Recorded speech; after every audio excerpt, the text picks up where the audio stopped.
What up, cappers, gamblers, punters, hustlers, LoBaggers? Happy Tuesday, May 11th to all of you. Thank you for watching us right here on Pub Sports Radio. It's Betting with the Bag. We start our week on Tuesdays. I'm refreshed. I'm ready to rock and roll. I'm extremely excited about the Preakness this Saturday.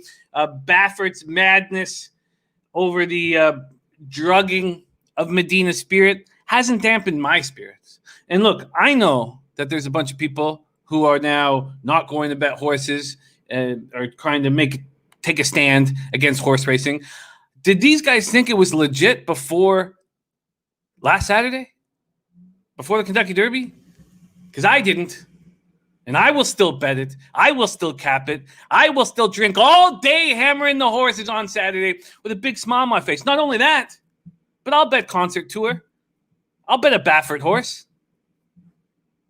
Look, I know it's a tarnished sport to begin with, but it's also the sport of kings, and I love it very much. Shout out to everybody in the chat. I've already made 4 bets on my MLB card, and I almost want to just stop because I love it.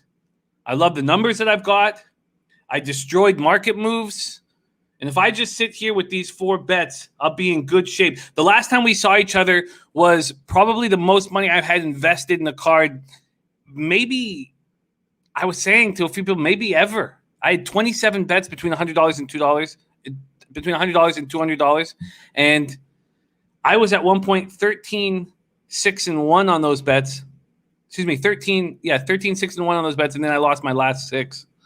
And the 13-12-2 down 0.30 units. But we were in a good place in my baseball record. And then Saturday, I took the Braves first 5 minus. I have minus 125, which hurt me a little bit. But we're still pretty strong in ML. Not pretty strong. We're vulnerable. But we're plus units.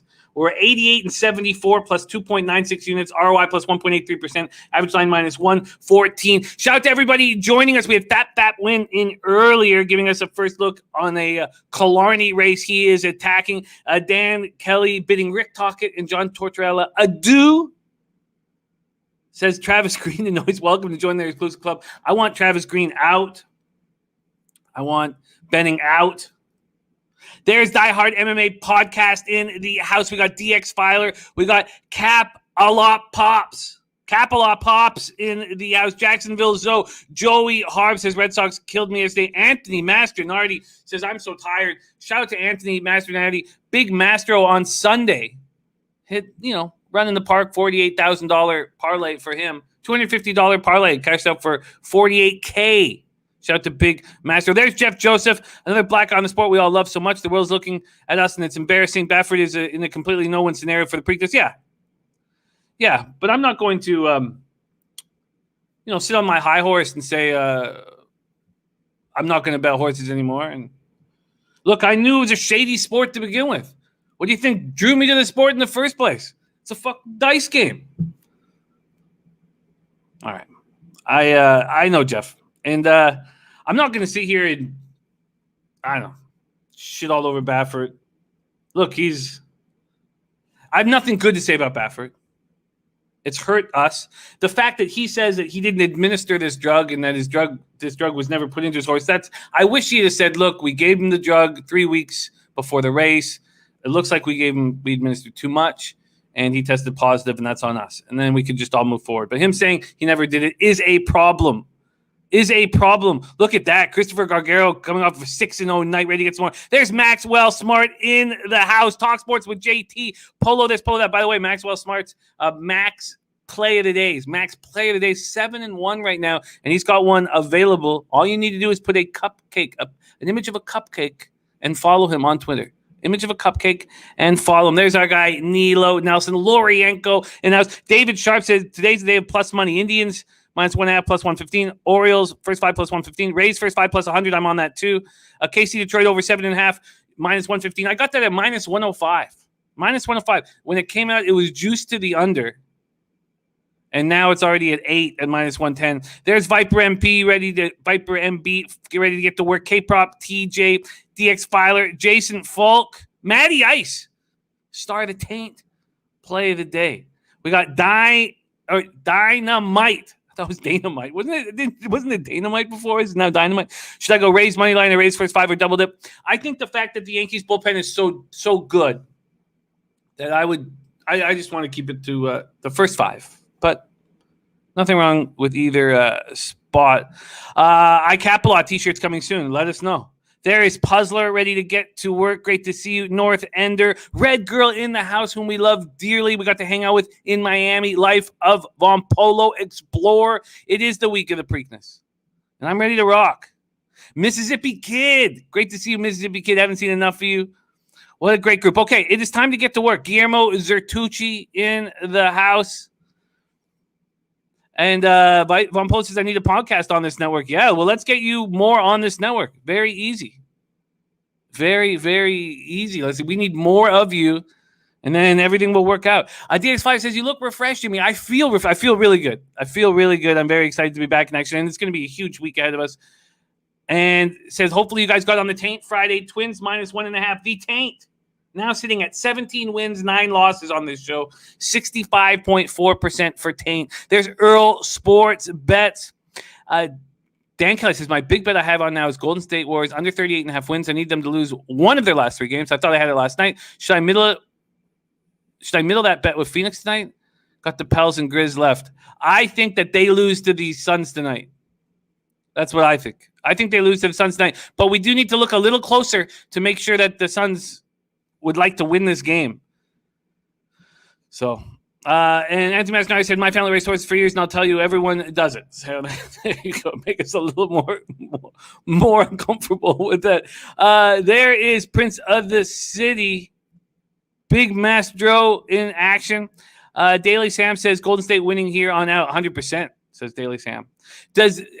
We're you know how we do. We do MLB first, NBA second, NHL third. So if somebody could look up right now to see if the Suns have any reason to win this game, that would help us moving into that game. There is Slats 45 says probably pass with so many players questionable. Sit back and listen to experts on MLB and NBA. Well, let's get to work.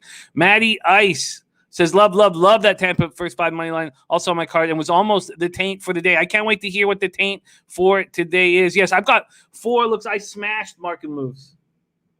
I put my action out last night, which, as we know, is not the only way, but a very helpful way to beat MLB. I got the Pirates at -105, the Nats at -115, KC Detroit over 7.5 at -105, and then I have the Rays at +100. I mean, that feels like a very good card for me, but I know we're going to talk into more action here. Austin Hill ready to go. Toronto Hopkins ready to eat. CT Bays in the house. And Anthony Mascari says, I hit 2 probably Sunday, 1 for 48K, another for 29K. Jesus. Guillermo says, what sport isn't shady, Jimmy? Hockey. That's right. And I'm proud to say it. Lee Fedorchak, Sean Dozier, Carolina Capper, predictions guy says, Baffert is an a-hole. I lost out on winning 800 on Mandaloon. Petri said, tell me they won't pay. Yeah, no, they won't. They won't pay. Yeah, it's garbage. Look, it's garbage. It sucks. It sucks, but it's no different than UFC. How many times have you bet on a UFC fighter who wins and then 3 days later gets popped for steroids and it was, and then you don't get that money back. You don't get any change there. It's no different. All right, it's time to get to work. Thank you guys all so much for joining us. Phillies hat, though. Oh, no, I know. I don't wear it often. And I'm wearing it right now for our Tom and Tom Racing because he gets very, very excited. Very, very excited when I wear this hat. All right, to start off our show right away, it is time for...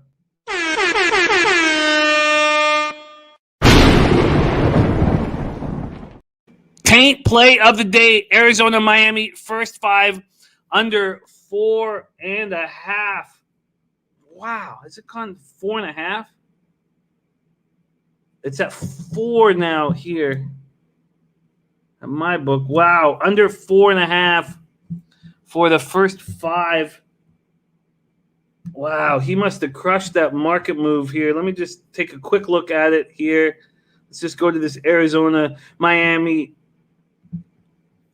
So, again, the roof is open in Arizona. I made sure to get that information. The only thing I don't have right now is Houston's roof, but the roof is open.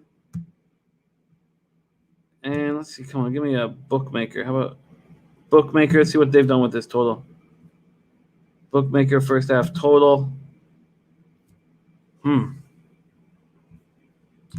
Interesting. Where did you get that 4.5, Maddie? Because I agree. It looks like a nice spot at BetMGM. Got the 4.5 at BetMGM. And look at that. There is our guy, David Summers, in the house. There are so many guys in our chat. What makes our show so special is there's so many guys with such enormous character. And David Summers is one of them. David Summers lost his mom on the weekend. A valiant fight she had with cancer. And here he is in the chat because he knows what brings him happiness is sports. He's put his family on his shoulders and led them through this very, very, very difficult time, leading by example, showing them the strength that his mom showed him and showed all of us, that passed right on to him. And extremely high character man who's now leading his family through these extremely difficult times. So much love for you, David, for you and your family. And I'll send you all the strength I can, but by watching you handle this, I know you don't need it. I know you got it. But sending love and strength to your family. What a enormously high character guy, and thankful to be your friend. And it is inspiring watching you go through this and show such strength. It's very, very, very inspiring watching you go through that. Okay. God, what a high character guy he is. All right. It is time to get to work and on FanDuel. Yeah, Cap. A lot pops 4.5 on FanDuel as well. That's how you beat baseball, by tailing the taint and then line shopping where you can get the 4.5s. And there he is right now saying, "Thank you, Jimmy, being here is the only place to be during difficult times." Oh, you're incredible, dude. And I tell you what, when you see guys like David show this strength, step up for their family, well, that's what you have to do when you get in that situation. And you'll probably, be hurting and say, like, if I lost my mom, I'd, hurting and sad. And then I'd be like, no, I got to stand up strong for my family. And David will come right into my mind and go, no, you stand up for your family. You show strength and you lead them through it. So much respect, man. All right. Let's get to work right now. We start at 3:45 p.m. Eastern. Texas Rangers at San Francisco Giants. And another quick shout out to our man Jose on the 1s and 2s. We've got some more special stuff in store for you. It's so much fun working with a producer like Jose. So we got more stuff that I'm excited about that I won't drop yet. Actually, you know what? Let's do it. Let's get some... Let's show you guys. So we have the Taint play today, and it's a special. It's special. Jose put it together.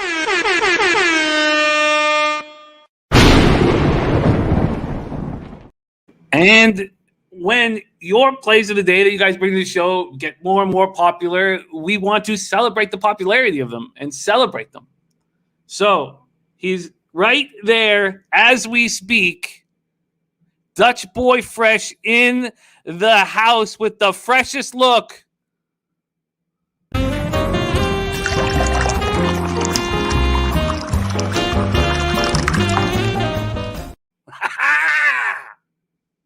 Fucking love that shit.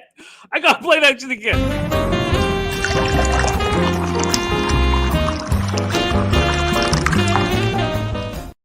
Dutch Boy Fresh, freshest look in the house. Oh, fucking love that shit. I love that shit. Shout out to Jose on the ones and twos for putting that together. The freshest look is Michael Porter Jr. over 23.5 points and minus 114. Pop this up and then one more time, Jose, just so I can read it out loud. Says he's averaging 25 plus last 14 games without Murray. Dropped 28 on Memphis in 28 minutes earlier this season. Michael Porter Jr. will eat. Michael Porter Jr. will eat. All right, so I'm going to copy and paste this here, and then I'm going to drop it again before our basketball, before we break down that game in NBA. So let's just move over to that right now. And that's the first game, right? That's 7 p.m.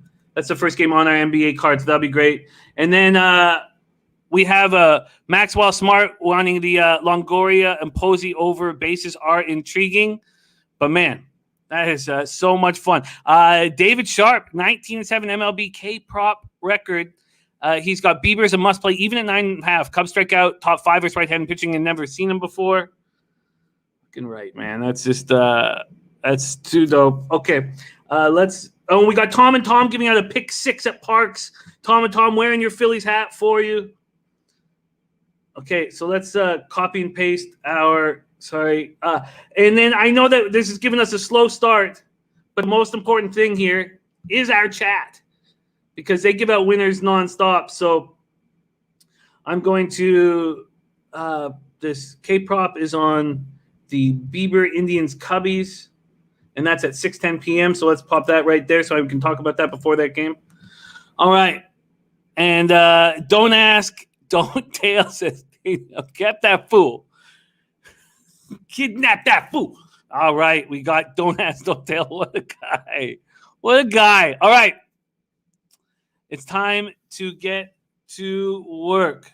Don't ask, don't tell. Much respect to you. All right, let's go. 3:45 p.m. Eastern. Texas Rangers at San Francisco Giants. 18-19, 99 on the road at San Francisco Giants. 21-14, 13-4 at home. We're at Oracle Park in San Francisco, California. At 68 for 2 straight away center. We got Jordan Lyles versus Logan Webb. So automatically, you guys know what I think about Jordan Lyles.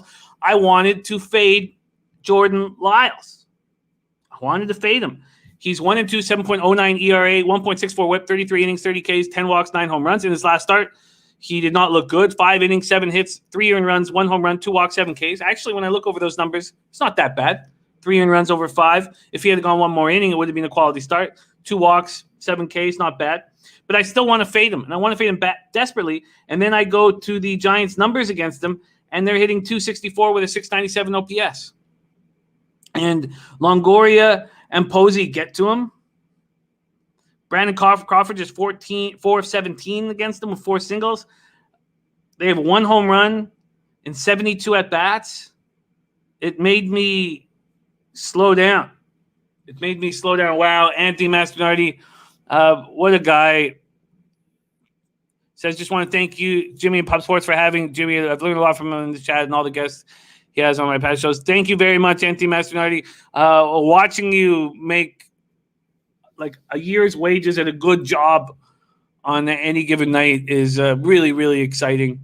And a big Mastro came up to Toronto for our LoBaggers Summit of Champions, and he was a class act then. He's a class act now. Very, very kind, Anthony. Thank you for that, man. Thank you for that. Very, very, very cool. So those stats for Jordan Lyles made me not want to fade him.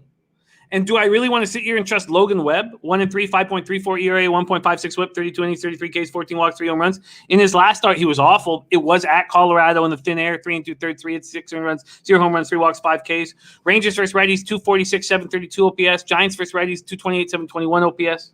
So the numbers against righties are moving up. They're moving up across the league, but just sort of average stuff there. K-Prop says Lyles is getting hit hard and barreled all over the place. I agree. K-Prop says Crawford is a different batter right now. His barrel and hard contact out of this world. Also, Webb has had bad luck. His xERA 2 points lower. Viper says his total's gone over in 8 of San Francisco's last 9 games. Puzzler took Texas first 5 at +0.5 at -101. Earl Sports is on the Texas San Francisco over 8. Both bullpens are good. Rangers bullpen 3.90 ERA, 1.27 whip, converted 11 of 15. Giants bullpen 4.28 ERA, 1.30 whip. They've converted 13 of 22. So, and then you go to Logan Webb's numbers against them. They've hit Logan Webb, but in a very small sample size, 3 of 8. And I think that Logan Webb's been very good at this ballpark. I'd love that, Big Mastro, but we also have plans for a trip down to Windsor.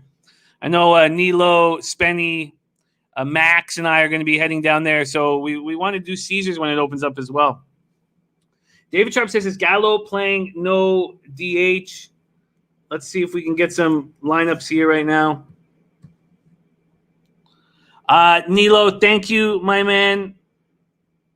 You are a very, very good man, and I think we're due for a big day of horses soon. It's been a while for us. And I hate that I let us down in the Derby. Okay. So, yes, Gallo is expected to play right field and play it poorly. And Birdie giving a shout-out here quickly to the legend Maxwell Smart for his cupcake play today. It's a must-hail, Max. Keep going. Yes, 7-1 on his own. So let's see, if he ever wants to drop it on the show, we will keep a close eye on it. K-Prop says San Francisco -1 and -109 is a great look, in my opinion. It's the only move I would make. But I can't sit here and be extremely confident backing Webb, even though he's been better at home. This total's gone from 8 to 8.5. The money line has gone from -145 to the Giants at Pinnacle to -152, a 7-cent move. It's a -160 is the cost. All that said,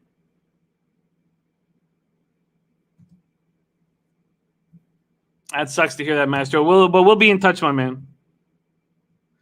So all that being said, I can't think the Giants is this big of a favorite. I want to fade Lyles very, very badly. And look, I want to fade Velasquez very badly. And that blew up on my face on Saturday. CT Bay says Joey Gallo won a Gold Glove last season. Jesus. Did he really? Jesus, CT Bays. I don't know how I missed that. Wow. I didn't realize he was that skilled out there. Good call. So, with all that being said, I'm going to stay off this Rangers-Giants spot. I just can't trust Logan Webb as this big of a favorite. So, I'm off of Rangers-Giants. Let's move on to 6:10 p.m. Eastern, and we have David Sharp's MLB K-Prop. Sharpie, we got to come up with a name for it. Got to come up with a name for this. K-Prop is – we can do better. The Reaver says Giants are better all around. I get it. I just can't take this big of a favorite spot. AJS, who OG LoBagger as well, says Giants way better. Jason Folks says I'll fade Texas at -125 or higher at plus 125 or better. It's Texas or pass. I get that.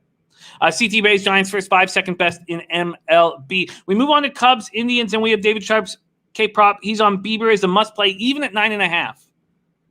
Even at 9.5. And K-Prop, TJ's best look is Houston -1.5. We'll get to that game here shortly. Let's talk Cubbies, Indians first, and we'll move on to the market. We'll start there, and we'll roll through. The Indians open up at Pinnacle at -164. They're now at -184. A 20-cent move at Pinnacle. That's a big move. A big, big move at Pinnacle. Let's take a look at totals here right now. We have the total is opened up at 7, is now at 6.5. Wow.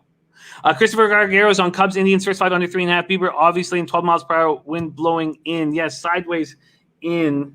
Let's see what RotoWire has this. So I have it sideways in, and I wrote sideways first, thinking that was the most important direction. And RotoWire has left to right. So it's not quite as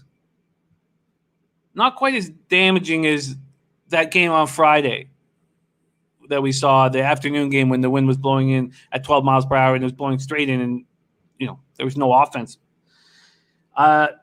North Ender says 19 games with at least 8 Ks for Bieber. Earl Sports is on this over 6.5. On this over 6.5. Okay. Let's talk about it. Cubs 17-17, 4-9 on the road. Indians 18-14, 8-7 at home at Progressive Field in Cleveland, Ohio. 52 Fahrenheit, mostly cloudy, 10 miles per hour, sideways in. Adbert Alzolay, 1-2, 4.50 ERA, 0.88 whip, 26 innings, 30 Ks, 7 walks, 4 home runs. His last start, he went 5 innings, allowed 3 hits, 2 runs, 1 home run, 1 walk, 7 Ks, and a 6-5 extra inning win at home versus the Dodgers. He's a really quality young pitcher. Shane Bieber, there's Ari Miller in the house. Great to see you, Ari. Shane Bieber next up. Shane Bieber 3-2, 2.98 ERA, 1.08 whip, 48 1/3, 77 Ks, 15 walks, 6 home runs. In his last start, he went 6 innings, allowed 9 hits, 3 runs, 1 home run, 1 walk, 9 Ks, and a 5-4 win at the Royals. The Cubs are hitting .221 with a .694 OPS versus righties. Indians have almost the exact same numbers. 2.71 ERA, 1.1. Oh, excuse me. Sorry. 221 batting average, 693 OPS.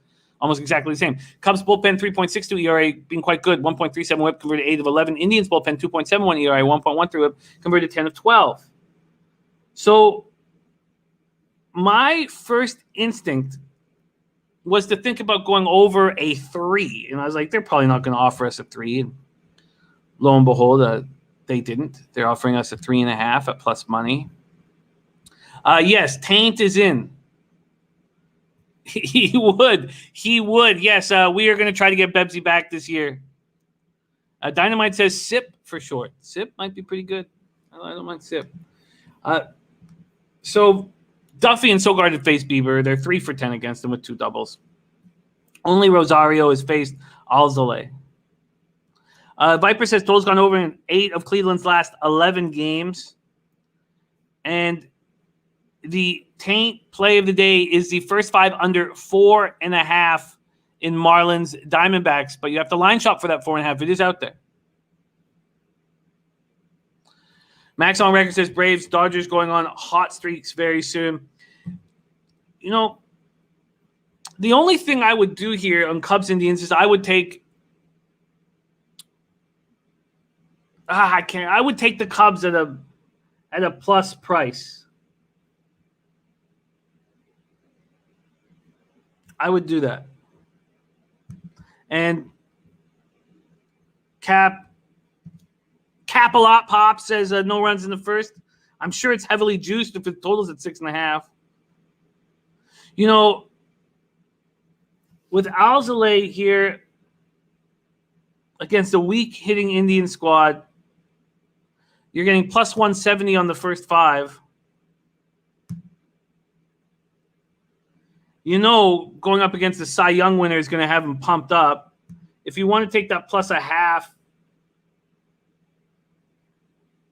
stupid. I'm definitely not going to turn it into a dog at minus 125. North Ender says Cubs are not good on the road. No, 4-9 on the road. Well, the only thing that I would do here is, and I'm not against it. I just love my card so much right now. But it's a first 5 plus 170 on the Cubs. I mean, Bieber hasn't been lights out. 6 home runs allowed in 48 1/3, 15 walks in 48 1/3.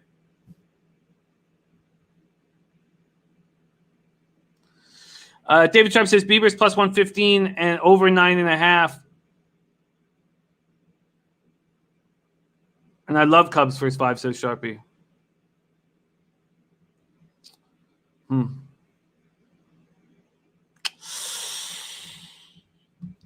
Yeah, I think that this number on Cleveland is clearly a vividness bias from what Bieber was last year, and surely what he's capable of still bringing to the table. Okay, we've got to move on. I'm taking way too long here. Nick Curry in the house. Nice to see you, Nick. It's been too long. Says, love the Mets tonight. I think it's Archery, isn't it? Archery. Nick, how do it's been a while. I forgot how to pronounce that last name perfectly. Turnsy, busy day with work. Much love. Thank you for checking in. Yeah, I have interest in the Cubbies first 5 at plus 170. There's Christopher Carter in the house. All right, let's move on. 6:35 p.m. Eastern. The one good thing is that we basically have no NHL cards, so we can focus the second half of the show on MLB. The Capitals and Bruins are playing each other in the first round series. Nothing can be changed there. I believe Caps have clinched second.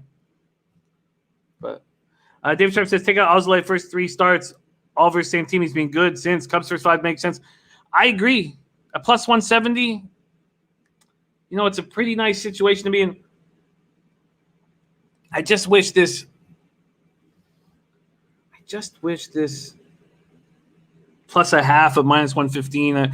They're giving that half run. They're charging you 85 cents for it.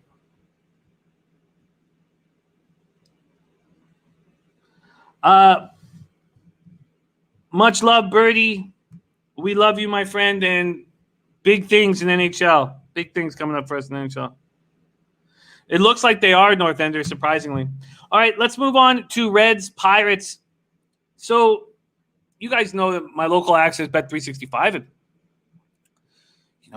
when you're betting with credit, you can bet out of your tax bracket. And so I have not switched over to Pinnacle, and this is where it rears its ugly face. I get the Pirates full game at minus 105. Right now, if I wanted the Pirates full game, it would cost minus 125. So there's been a 20-cent move. And Bet365 didn't open up their first fives until 9:45 or 10 o'clock this morning. So Brubaker and the Pirates' first 5, it's now at minus 135. It could have been at minus 130. So I didn't bet it. And I didn't bet the first 5. I can't bet it. How can you bet a first 5 when you're going to get 30 cents? Well, it's going to be 25 at the time, but now 30 cents worse than I was getting on the full game. You just can't do it. So I had to let that go, and that's my fault. That's my fault for not being more successful and not having Pinnacle open as well, and that's my fault. So I have to eat that. All right, let's go right now into this spot. I like the Pirates a lot here. I know we don't talk about momentum. We don't talk about what happened yesterday, but the fact that they lost 14-1, I kind of like a bounce-back spot for them. Sorry that I'm saying that out loud. Pittsburgh opens up at minus 105, which is where I got them. They're now minus 122, so that's a 17-cent move. 17-cent move at Pinnacle. And this total opened up at 8 and dropped to 7.5, which makes me think that they expect. Andy Mesnardi says, check out Betway Canada. I will definitely. There's JoJo Rich. So with the total moving down to 7.5 makes me think that they expect a nice start from Jeff Hoffman. Let's talk about this spot. Cincinnati Reds 16-16, 6-9 on the road at Pittsburgh Pirates 14-25 and 8 at home. PNC Park, Pittsburgh, Pennsylvania, 53 Fahrenheit, mostly cloudy, 11 miles per hour out to right center. You have Hoffman 2-2, 4.39 ERA, 1.46 WHIP, 26 2/3, 23 Ks, 13 walks, 4 home runs. In his last start, he looked bad. Went 2 1/3, 5 hits, 4 earned runs, 1 home run, 1 walk, 4 Ks, and a 9-0 loss at the White Sox. He's just not looking very good. He got off to an okay start. He's trying to keep his career alive with this move over to the Reds, and I don't think he's going to be in the starting rotation come the end of the year. Maybe not even come in 2 months. JT Brubaker, 2-2, 2.78 ERA, 1.14 WHIP, 32 1/3, 38 Ks, 37 Ks, 8 walks, 5 home runs allowed. This guy is the real deal. He's the real deal. Last start, he went 5 innings, 6 hits, 2 earned runs, 1 home run, 3 walks, 7 Ks, and a 4-2 loss at the Padres, a tough Padres lineup. The Reds hit well against righties, 251, 771 OPS, and the Pirates don't, 237, 665 OPS. But I believe in this Pirates team, their bullpen is now 4.02 ERA, 1.13 WHIP. It ballooned last night in that 14-1 loss. They've converted 6 of 7 save opportunities. I think this can be a sneaky dog whenever Brubaker's on the mound. I think we're always going to people always see black and yellow as being this shit baseball team, and you're going to get value whenever you back them. And this is a good time to back them. Jason Folk says no guilt in that bounce back look. Says Reds face planted after that no. Bama Boy says would much rather have Pirates at plus money. That's true. And I wouldn't take him now at this number. But minus 105 when you're getting a much better starting pitcher and a much better bullpen is enough for me. So I like it. I like it very, very much. And I moved on. Let's just go to pitcher versus batter here. Only 15 at bats, so let's not take too much into it. But they are 7 for 15 against Hoffman with a double and a home run. So 467, 1.233 OPS. And against Pittsburgh and Brubaker, the Reds are hitting 240 with a 687 OPS. And there's no Votto, but Votto hadn't seen Brubaker before. So look, Castellanos is 3 for 5. But they're 6 for 25 with 2 doubles. So 4 singles and 2 doubles. Christopher Gargara says 2 of the last 3 Brubaker starts were at Minnesota and San Diego big bats, and he silenced them. Bama Boy says Brubaker is bet on. And, if we were just line shopping and giving out our picks as, we used to do with Peter Loshak, who will soon be returning to this show on Saturdays. When we used to do that, my record would be better than what it is right now.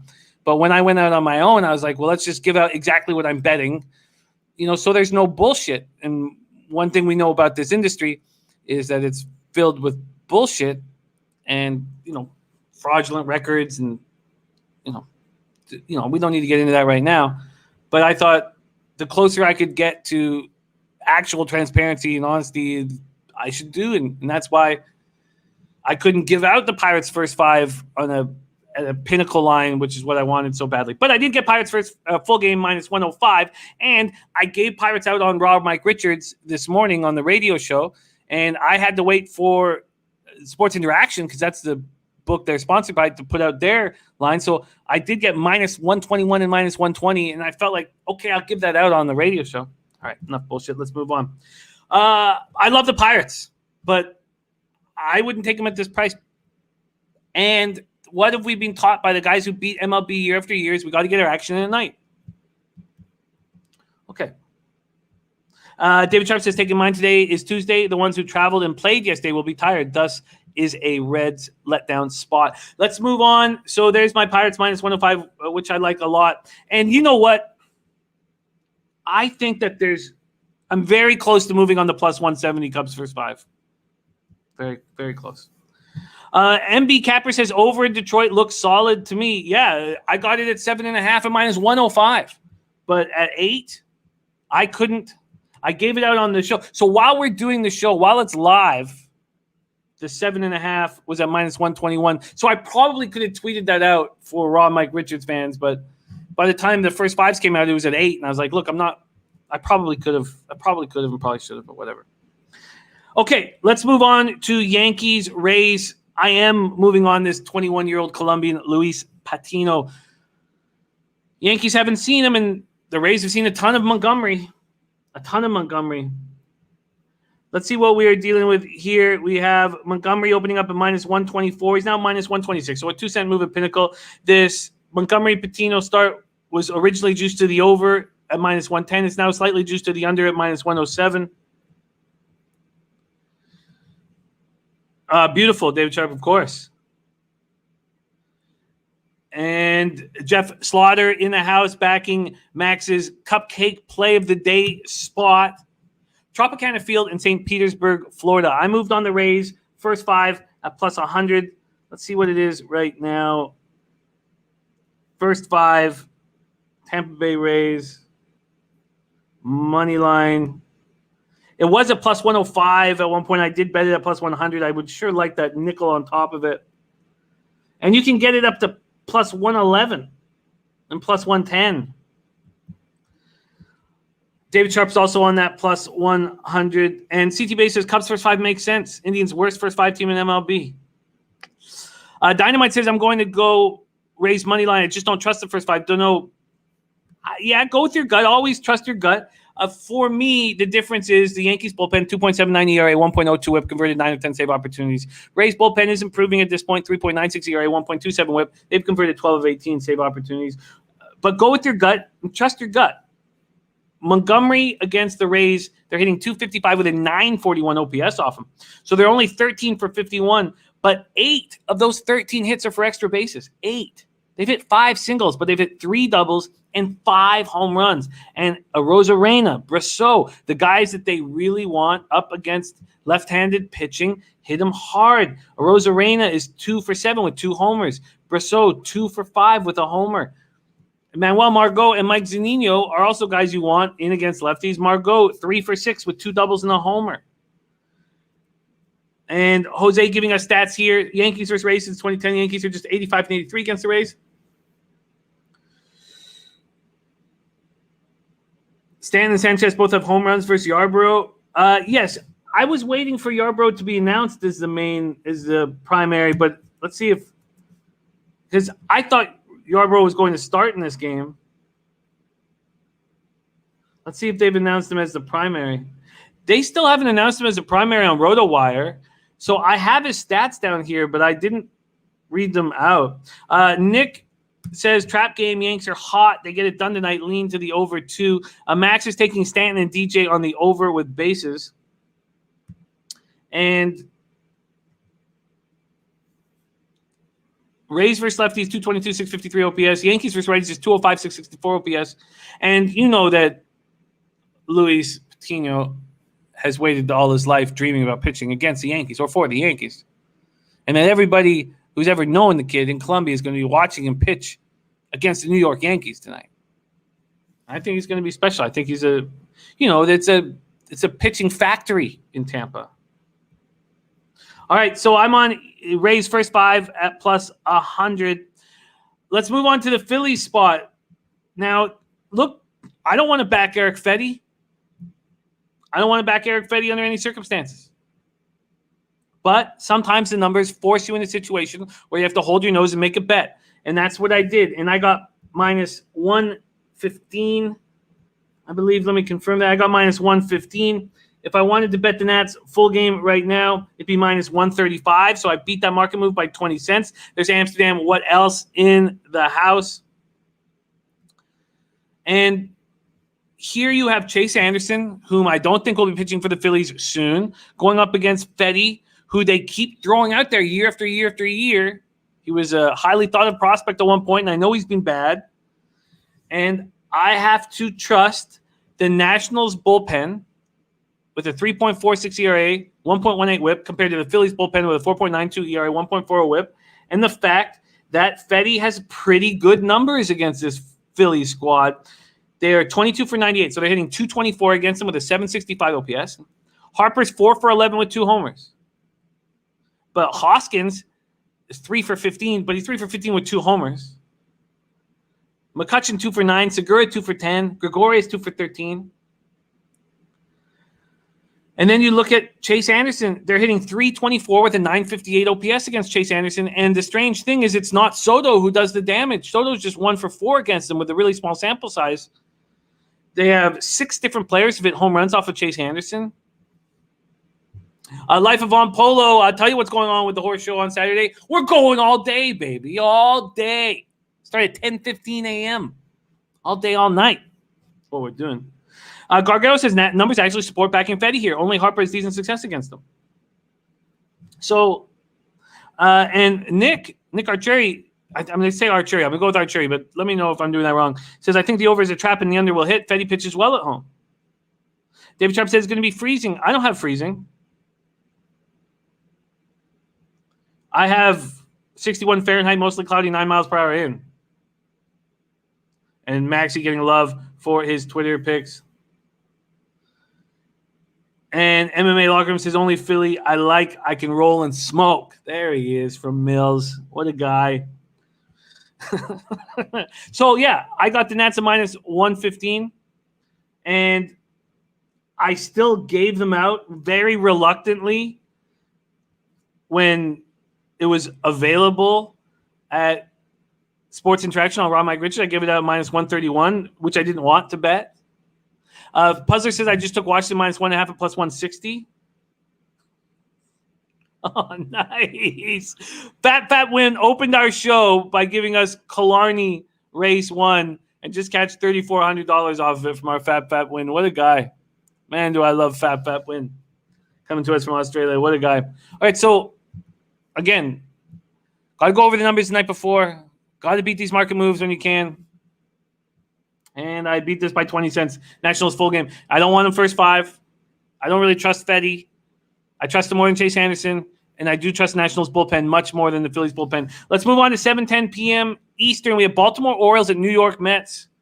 Orioles 16 and 19, 11 and 6 on the road. Mets 16 and 13, 9 and 4 at home at Citi Field in New York. 60 Fahrenheit, mostly cloudy, 12 miles per hour in. John Means versus Marcus Strowman. And I saw our man Paco Healy out of San Diego upset, lamenting the fact that he won't be getting these beautiful lines on John Means first five anymore after that no hitter. And he's right. There's Captain 24/7 rolling with us. All right. Nick Archeri says Mets off day yesterday. Yeah. And my first thought was, wow, am I going to be able to take advantage of a full game here on the Mets after what everyone just saw John Means do? And that Strowman's one of those guys who's very competitive, and he just saw it too. And the answer was no, you're not. If you want Stroh show, it's going to cost you a lot of money. It opened at minus 131. There's been a 16-cent move over to the Mets. DC saying is bad for the cheater. I mean, I don't really want to talk too much about that situation because we could do a whole show on it, but it certainly doesn't look good. Be a hard man to believe in right now. Paul Thompson coming to Perth the morning. Great card. UK jumping races. Great card. Love it, Paul Thompson. Paul, please join us on Saturday. We have all day Preakness action, and we miss you. Jason Folk says, give me the O's at plus 136. David Sharp's got the Orioles first five at plus 115. Means he's been printing money for me. A number 1 versus number 3 in Strowman.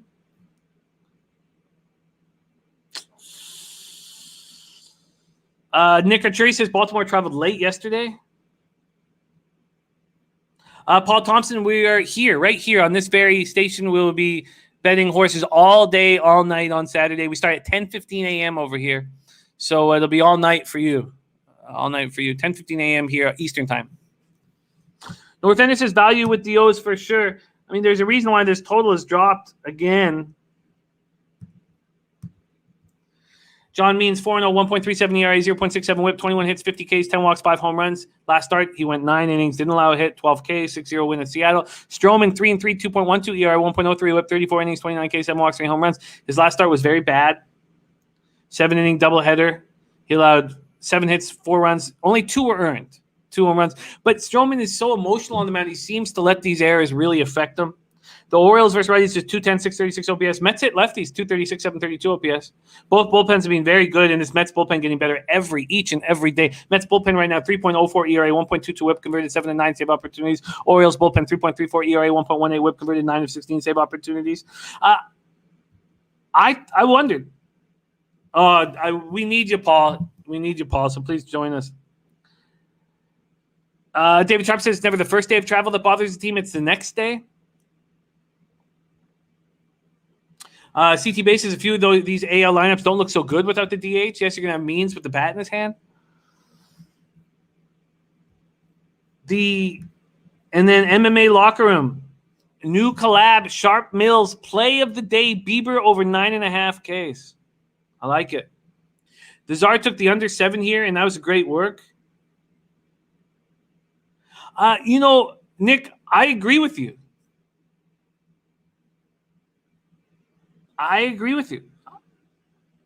But I can't take the Mets after this market move. Could I have taken them at minus 130 where they came out? Yes. But I was even surprised there. I thought we'd get a better line there. Obviously, the markets know what's right. I think you were right. I think the Mets will win this game, but I don't want to take it at this price. So if I didn't have the balls to bet it this morning, I'm not going to add a heavily juiced spot on my card right now. But I will cheer for you, and I agree that it's probably the right spot. Yes, Gas's dad is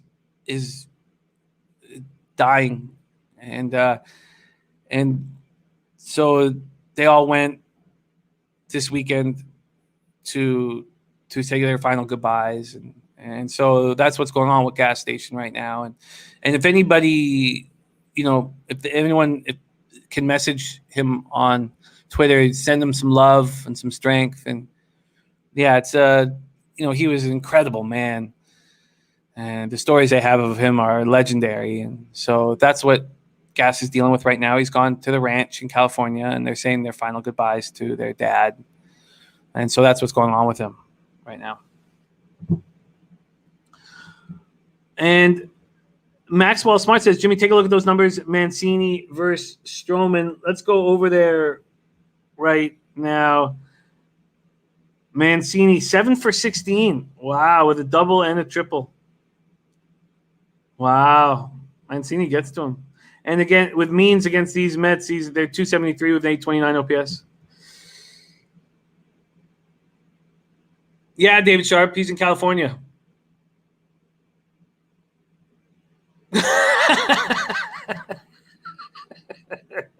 Don't ask, don't tell. Oh, man, that caught me by surprise. Don't ask, don't tell. Well, you know, the story that don't ask, don't tell, and he deserves it. If he's putting in $10 and he wants a story, he deserves it. Yes, last names were given to us in the past based on what we did for a living, right? So if you were, Timmy Hunter, your dad was a hunter, So Garth, the man who did the documentary on me back in the day, his last name was Daisy. So I believe that he probably got that last name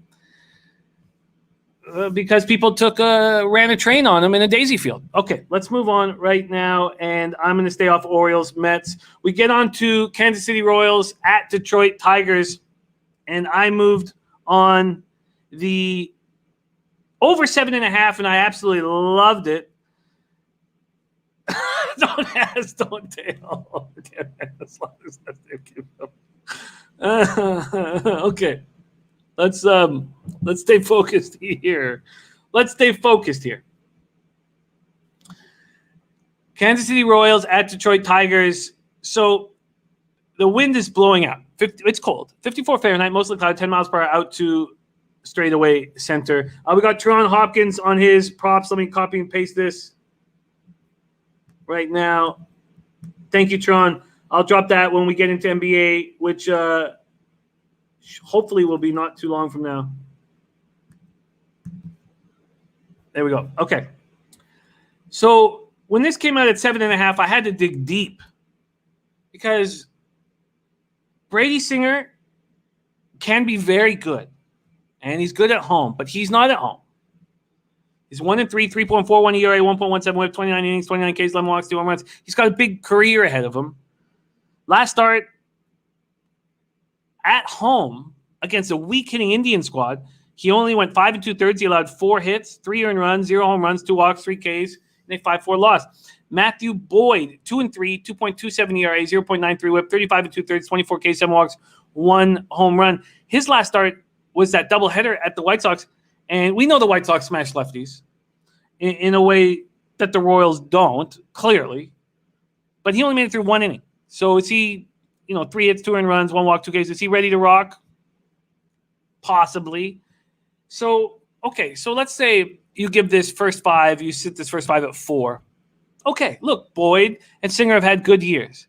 But when you see the full game total at 7.5, and then you go right to these bullpens, the Royals bullpen 4.90 ERA, 1.42 WHIP, converted 9 of 14. Tigers bullpen 6.65 ERA, 1.75 WHIP, converted 6 of 11.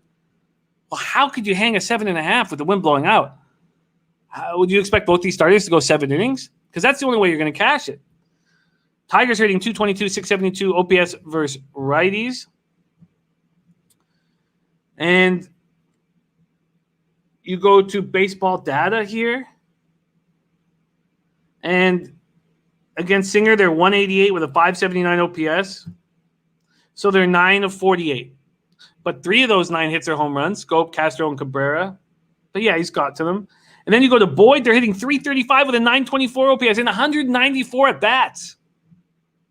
Merrifield 9 for 25. Oh, excuse me. Sorry. Merrifield 25 for 51.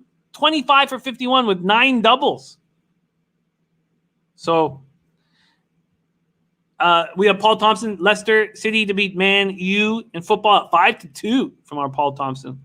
CT Bay says Royals 8-5 on the road, better price because of losing streak. Merrifield probably gets 3 hits. Christopher Gargaro giving you the numbers right there. Merrifield 490 lifetime against Boyd and 50 at bats, hitting 297 with 99 OPS for left-hand pitching. If that's not a smash spot, I don't know what is.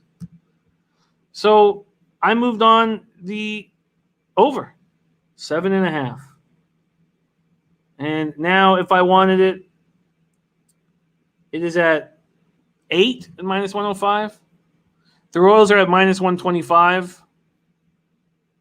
That's probably the spot, but I don't want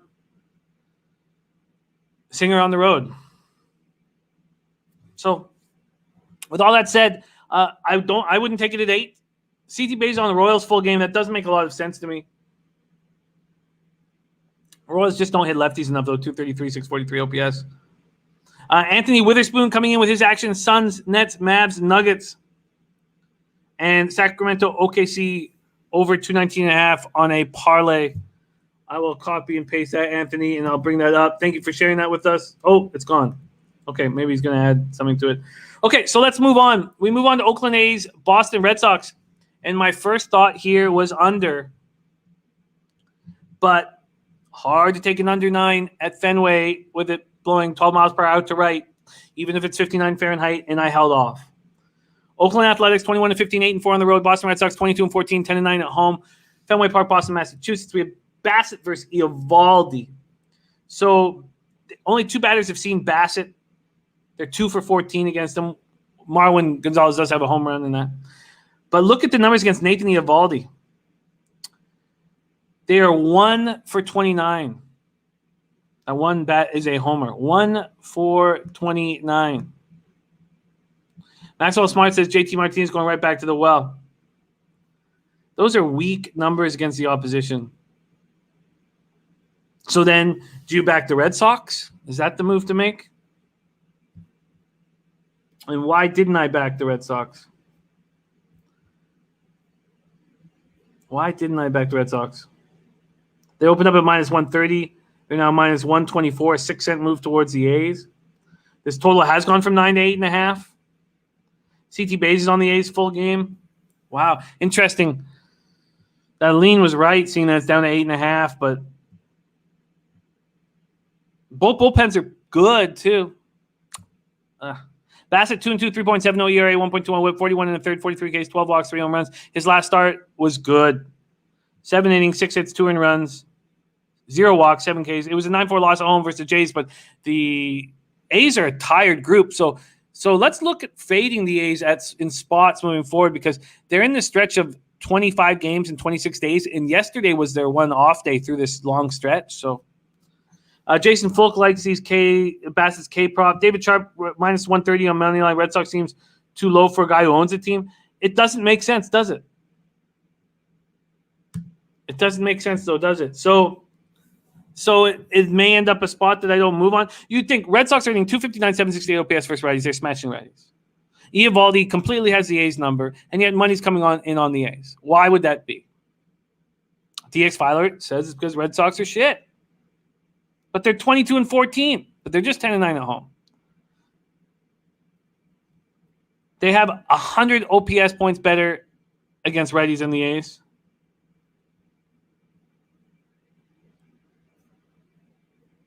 Much love, Anthony. Thank you for sharing your hard work. There's Arthur Meade Jr. in the house. So when I can't explain something, I stay off. And when I think of taking an under 9, which I could have, which I almost did, it was my only spot that I didn't bet that I liked last night because it's 12 miles per hour to right. DX Father says, look who they played against. There's truth there. Puzzler says, I took the Oakland first 5 at plus 112. David Sharp says Bass is ground ball pitcher. If it doesn't go on the ground, it gets smashed. David Rogers says it's going over. And there it is. Anthony Witherspoon put his parlay back up. Let me copy and paste that once more. Here we go. So this is a stay away game. And if I didn't like my cards so much, and Arthur Meade on Boston team total under. Okay. If I didn't like this card so much, I probably would have moved on it or moved. But okay, whatever. Let's just move on. Blue Jays, Braves next up at 7:20 p.m. I was waiting for this, and CT Bay says Eovaldi. He's struggling. Eovaldi's last start, by the way, just 4 1/3, 7 hits, 6 earned runs, in a 12-9 win at home versus the Tigers. Yeah, no, that's right. CT Bay, I hear that. Okay, let's move on to Jays, Braves. Jays 17, 16, 10, 12 on the road at the Braves, 17, 17, 9, 8 at home. Truist Park, Cumberland, Georgia. 67 Fahrenheit, mostly cloudy, 5 miles per hour to left center. Robbie Ray versus Max Fried. This was a very interesting spot where I want to back the Blue Jays. and I didn't pull the trigger on it. Robbie Ray's 1-1, 3.14 ERA, 1.15 WHIP, 28 2/3, 29 Ks, 9 walks, 6 home runs. He's looking good. The reports that we're getting from the brass here in Toronto are saying that he moved his positioning on the mound, on the bump, moved his feet positioning, and has changed his hips, and it's working. His last start was at Oakland. He went 6 innings, 6 hits, 3 runs, 2 home runs allowed, 0 walks, 9 Ks, 0 walks. When have we seen a Robbie Ray line with 0 walks? Max Fried looked much better in his last start, and that's what kept me off betting the Jays immediately. Now, it was off the board. I couldn't bet him last night, and when it came on the board today, Max Fried is not a pitcher that will have an 8.44 ERA, 2.06 WHIP for long, and last start was against the Nationals, who rake lefties, and he went 5 innings, allowed 4 hits, 1 earned run, 6 Ks, 1 walk. Now, the Braves don't hit lefties. 181, 557 OPS. So if we think Robbie Ray can quiet the Braves bats, and the Jays hit lefties pretty well, 245 average, but 724 OPS, not enough power against them, then wouldn't the under be in play? Jays bullpen 2.92 ERA, 1.18 WHIP, 7 base save opportunities. The Braves bullpen can't be trusted. 4.45 ERA, 1.47 WHIP, converted 8 of 12. So let's see what you guys have to say here. So Max Mart says, I think Jays win. He pitches well for the most part, except for Sachuna. Arthur Meade says Blue Jays win. David Sharp says, I like to fade Fried. Still trying to get a read on this Robbie Ray. Seeing him in Arizona all those years had my mind tainted.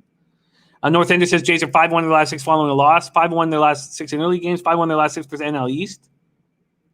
CT Bay says Jays and Braves top 2 teams to the first 5 over.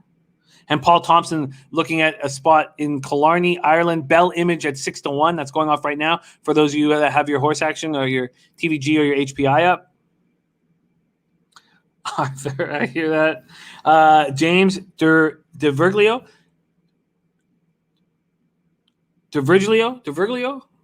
I think. Let's go with James DeVirgilio. Says all the old pitchers seem to be balling. It sure does. Sure does. You're right. The old pitchers seem very strong. Maybe it helped having a last season as a half season, or Okay, so they're so good versus first. Let's go to batter versus pitcher and then make a decision on this spot here against the Jays. Against the Braves, Rays, the Braves are hitting 255 with 840 OPS, and that's Acuna is 3 for 6 with 2 home runs and 3 runs, 3 RBIs, 3 walks. He gets to him. Ozzie Albies 2 for 7, Ozuna 4 for 15, Freeman just 2 for 11. That's the guy you need to get down. Dansby Swanson just 1 for 7, and against Fried 176 with a 557 OPS. So, with that being said, I'd like to go against that, CT Base. Do you think that's a mistake? Do you think that's a mistake? Let's see what the odds market has done here. So we have the total opened up at 8.5. It went to 9. It wasn't available at anything but 9 for me at Bet365. Let's look at the first 5 total. The first 5 total is sitting at 5. And Maxie says, Jimmy, trust me, Freddie's coming for bases over 1.5. Carlos Jetton, let's turn that around right now. Well, I would like to try to go under this. I would like to go under this. If we think Fried is going to start pitching better and better, we should be thankful that we have a 5. We know that the Braves aren't hitting lefties at all so far this year, and Ray's adding confidence. The wind's not blowing hard out to left center. It's blowing slightly. Okay, well, this could end up on my card. I'm not going to sit here and hum and haw. I'm going to put a question mark beside it. And let's see the juice that's attached. Jojo Rich says, lean Jays first 5, Braves team total over. Let's see the juice that would be attached here. Let's just move to, if I was to bet it right this minute. The juice that would be attached is minus 120. Andy Master says, if you like the under, take the first inning under. It's plus 100, and he needs the 6 outs. Everything you're saying screams first inning under to me. The problem is, and I like it. I totally like what you're saying, is we're taking the bat out of the DH's hand with the Jays, and when the pitcher's batting. And that helps the first 5 under.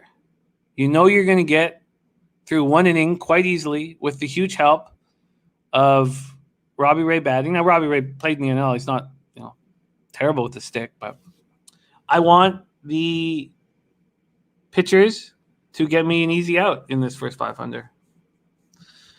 And it helps taking a bat out of the Blue Jays lineup. Very dangerous lineup. All right, let's move on to 7:40 p.m. Eastern. St. Louis Cardinals 21-14, 9-6 on the road at the Milwaukee Brewers, 19-16, 8-8 in the home. And by the way, with Anthony Mastronardi, you guys should follow him on Twitter immediately. Maybe I could just pull up his Twitter handle right now for you guys and pop it into the chat. When a guy picks up 70K on a Sunday night, a lazy Sunday, well, he's worth the follow.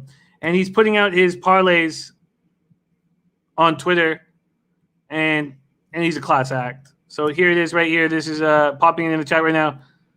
Our guy, Anthony Mastronardi out of Windsor, Ontario, picked up a cool 70K on Sunday.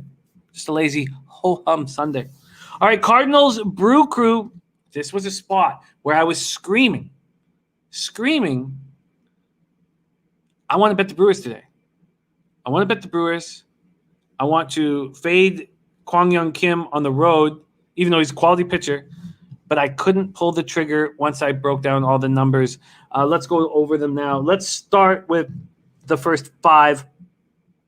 Too big of a favor for Peralta, sitting between minus 142, between minus 140 and minus 145, and the total at 3.5.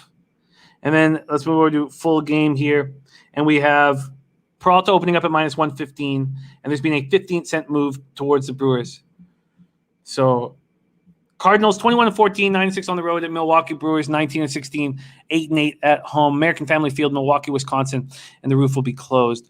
Kwang Young Kim 1-0, 3.06 ERA, 1.30 WHIP, 17 2/3, 18 Ks, 4 walks, 1 home run in his last start. Bama Boy says Peralta's bet on for me. I agree he's bet on, but I didn't like him in his last start at Philadelphia, and I had some question marks about his numbers against the Cardinals. But let's go over all of them. But I agree. And my whole plan was to bet him here. In Kwang Young Kim's last start, it was a 7-inning doubleheader. He didn't look very good. He made it through 4 innings. He did only allow 1 run, 2 hits, 0 home runs, 3 walks, 2 Ks. He was fortunate in a couple situations. It was a 7-inning doubleheader. They won 4-1. Paul Thompson giving us notes on Killarney as it goes, so you can pop that up on your TVG or your HPI right now. David Sharp says Cards do hit Peralta at a small sample size. Brewers haven't seen much of Kim. I lean Cards first 5, Brewers full game. Anything minus tonight, I can get Brewers first 5, minus half, minus 110. What do you think? Well, let's go over this right now. Peralta 3-1, 3.38 ERA, 1.09 WHIP, 32 innings, 53 K, 17 walks, 4 home runs. He's an ace. He's got a ton of emotion on the mound, which can be good and can hurt you. His last start was not good. 4 innings, 4 hits, 5 earned runs, 1 home run, 3 walks, 8 Ks, and 5-4 loss at the Phillies. The Cardinals are hitting 226, 684 OPS versus righties. The Brewers smashed lefties, even without Yelich. 254, 781 OPS. Cardinals bullpen and Brewers bullpen almost identical at 3.88 ERA. CT Bays says Kim 4-0, first 5 this season. He's been very good. Let's go to batter versus pitcher. Against Kim, they haven't seen him. 17 at-bats, just 2 for 17. And then against Peralta, they have a 1,000 OPS because look at who hits him. Goldschmidt is 4 for 5 with 2 home runs against him. Arenado's 2 for 7 with 1 home run. Arenado's heating up. So I don't want to back a favorite when I'm concerned about the numbers here. I think that Jimmy says, what category do you have Peralta as an ace? He's not an ace yet, but I expect him to be an ace of this staff.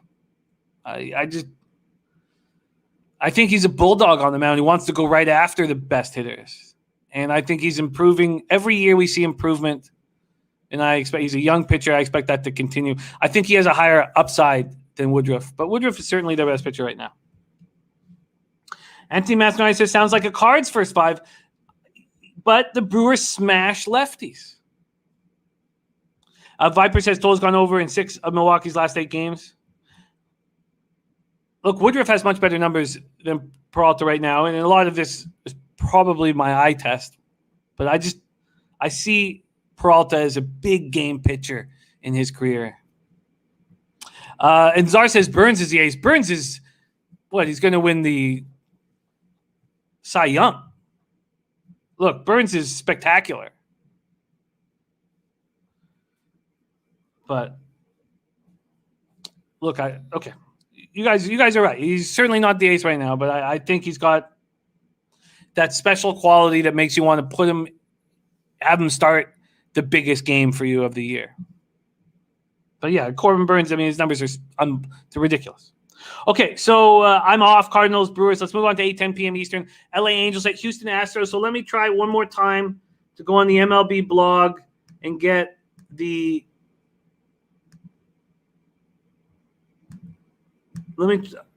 I hear what you're saying, Sharpie. I'm going to stay off it. Let's see if I go on this MLB blog and here we go. Roof closed. Okay, good. We now know Astros roof closed.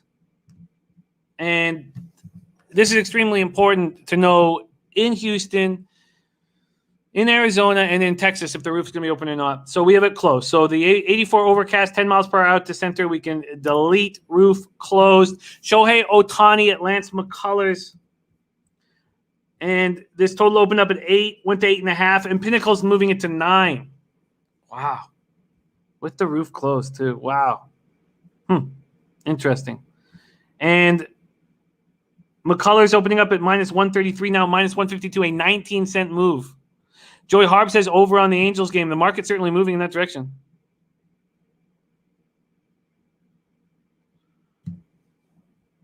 Rob Miller, do you have his right account? Let me get Max's right account up here. His old account did get suspended. Passionate man, Max is.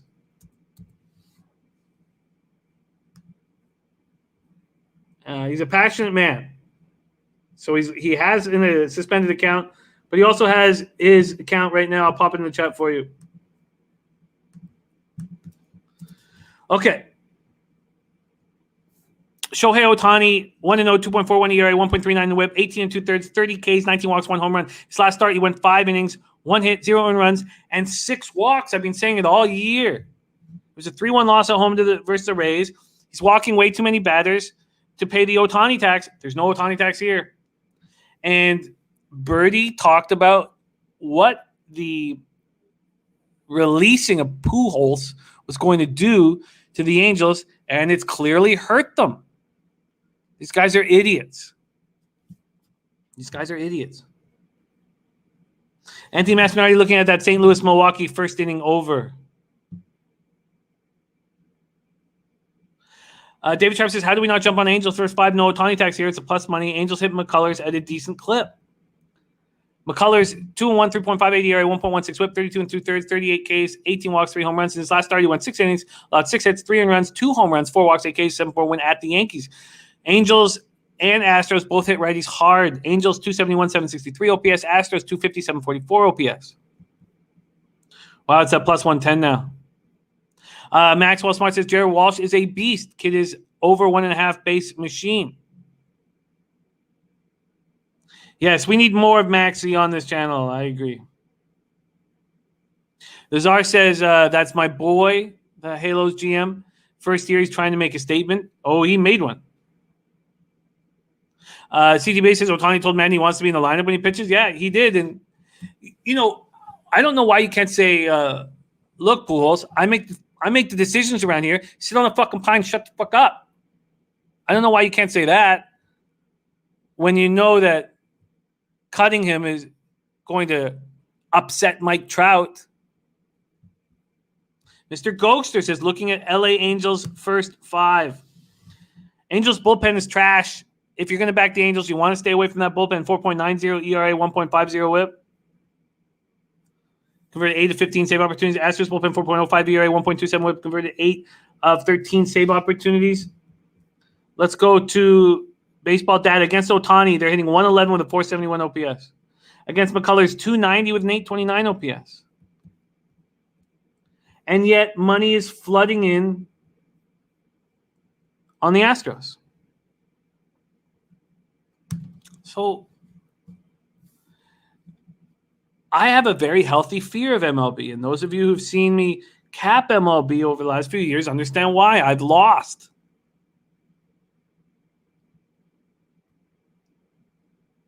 So let's just see what the market move has been. Let's take Penny and look at the first 5 money line market move. How about that?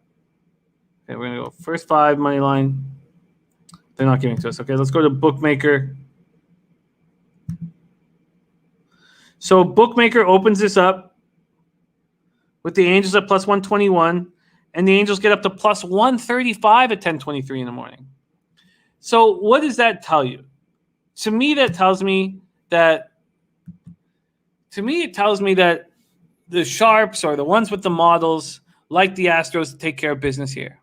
And then the public saw the number and started betting the Astros. So I started betting the Angels. So I'm going to stay off of it. CT Bay says when Rendon returns, the Angels are going to be an over machine. David Sharp says I think a 4.5 is too low. First 5, McCullers good for 3, and Ohtani walks too many to keep the total down. But the roof is closed. So I'm not going to make a move here.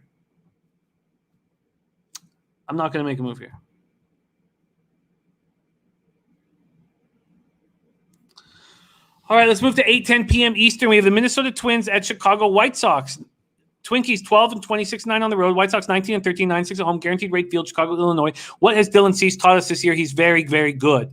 And we should bet him. And I planned on betting him, but the numbers just didn't support it. 49 Fahrenheit clear, 7 miles per hour sideways in. David Sharp says, or the Sharp see Ohtani's FIP and his ERA and it don't add up. Yeah, oh, I hear that. All right, let's talk about this spot with Kenta Maeda, who's not looked good this year. 2-2, 5.02 ERA, 1.53 whip, 28 2/3, 28 Ks, 7 walks, 7 home runs. In his last start, 5 1/3, 2 hits, 0 runs, 2 walks, 8 Ks, and a 6-5 win at home over the Rangers. Mitch Fearing, why don't you hit me on DM? But I did promise North Ender that I would have Sports Insights up today, and I have been keeping it up more often here. So let me bring up that in case questions come up in that regard.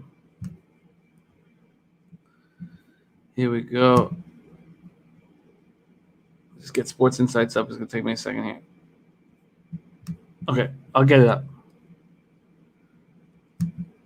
And in in Sports Insights, it's very important to know where the money is. But in all honesty, I don't know if it always helps me because it gets in my head so much. But yeah, Mitch, just make sure. Do I follow you on Twitter?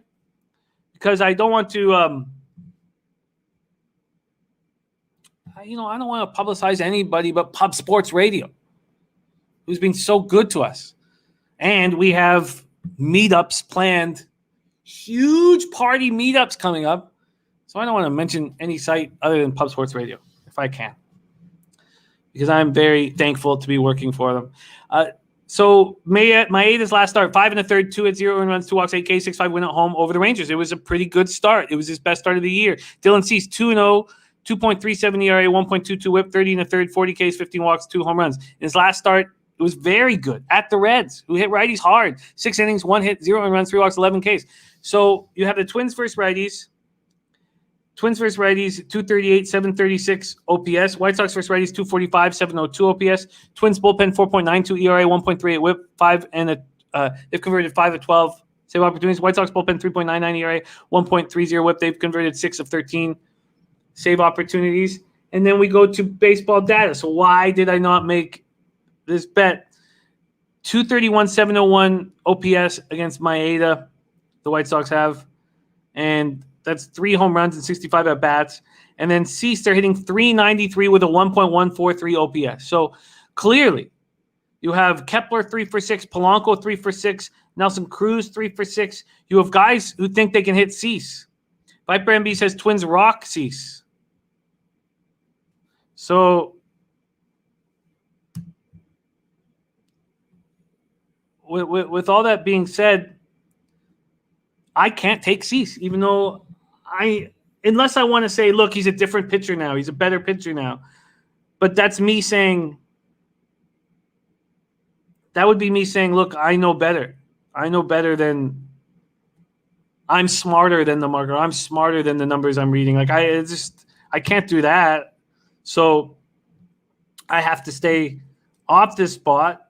And notice that some books have moved in the direction of the White Sox, but not Pinnacle. At Pinnacle, there's been a 7-cent move towards the Minnesota Twins. Jared JB88 says Cease is a different pitcher from last year. I agree. Nice job, Paul Thompson. That place on Bell Image paid out at plus 225 for Ergo Caustic. So I'm going to stay off here. If I had a free play, I would agree that Cease is a different pitcher this year. He's going to be good. But we have a team in the Twins that are just 12 and 20 this year, and they have no confidence, and now they get to go up to the plate with confidence against Cease. So I'm not going to take my money out of my pocket and bet on White Sox. I just can't risk it. I can't. I need to have an angle that I believe in, and if the angle is, oh, he's a different pitcher this year, put a line through all those statistics, I don't know if I can do that. Let's move on to 8:40 p.m. Eastern. San Diego Padres 19-16, 10-6 on the road. The Colorado Rockies 12-22, 10-8 at home. We're at Coors Field in Denver, Colorado. 44 Fahrenheit, light rain, 6 miles per hour in, and it's not Sensatella on the mound. We don't know who it is. It's Lamet against somebody. Because we don't know who's on the mound, and this is how long it takes to get through these games, we're going to move past. I'm not keeping a brisk enough pace. Anthony Mastronardi is on the White Sox first 5 minus half plus 150. I love that plus money. Respect. So when this market opens up, Dinelson Lamet's only pitched 2 innings in both of his starts. See if they let him go a little further. And then the Rockies bullpen, 5.16 ERA, 1.58 whip compared to a Padres bullpen at 2.75 ERA, 1.12 whip. So I hear you, Brian Watson. Let's move on, my friend, and thank you for the kind words, Nilo. Let's move on to 9:40 p.m. Eastern. We have Miami Marlins at Arizona Diamondbacks, Chase Field in Phoenix, Arizona. Miami Marlins 15-19, 7-10 on the road. Diamondbacks 16-19, 7-5 at home. We hit the Marlins Diamondbacks game, which means we hit the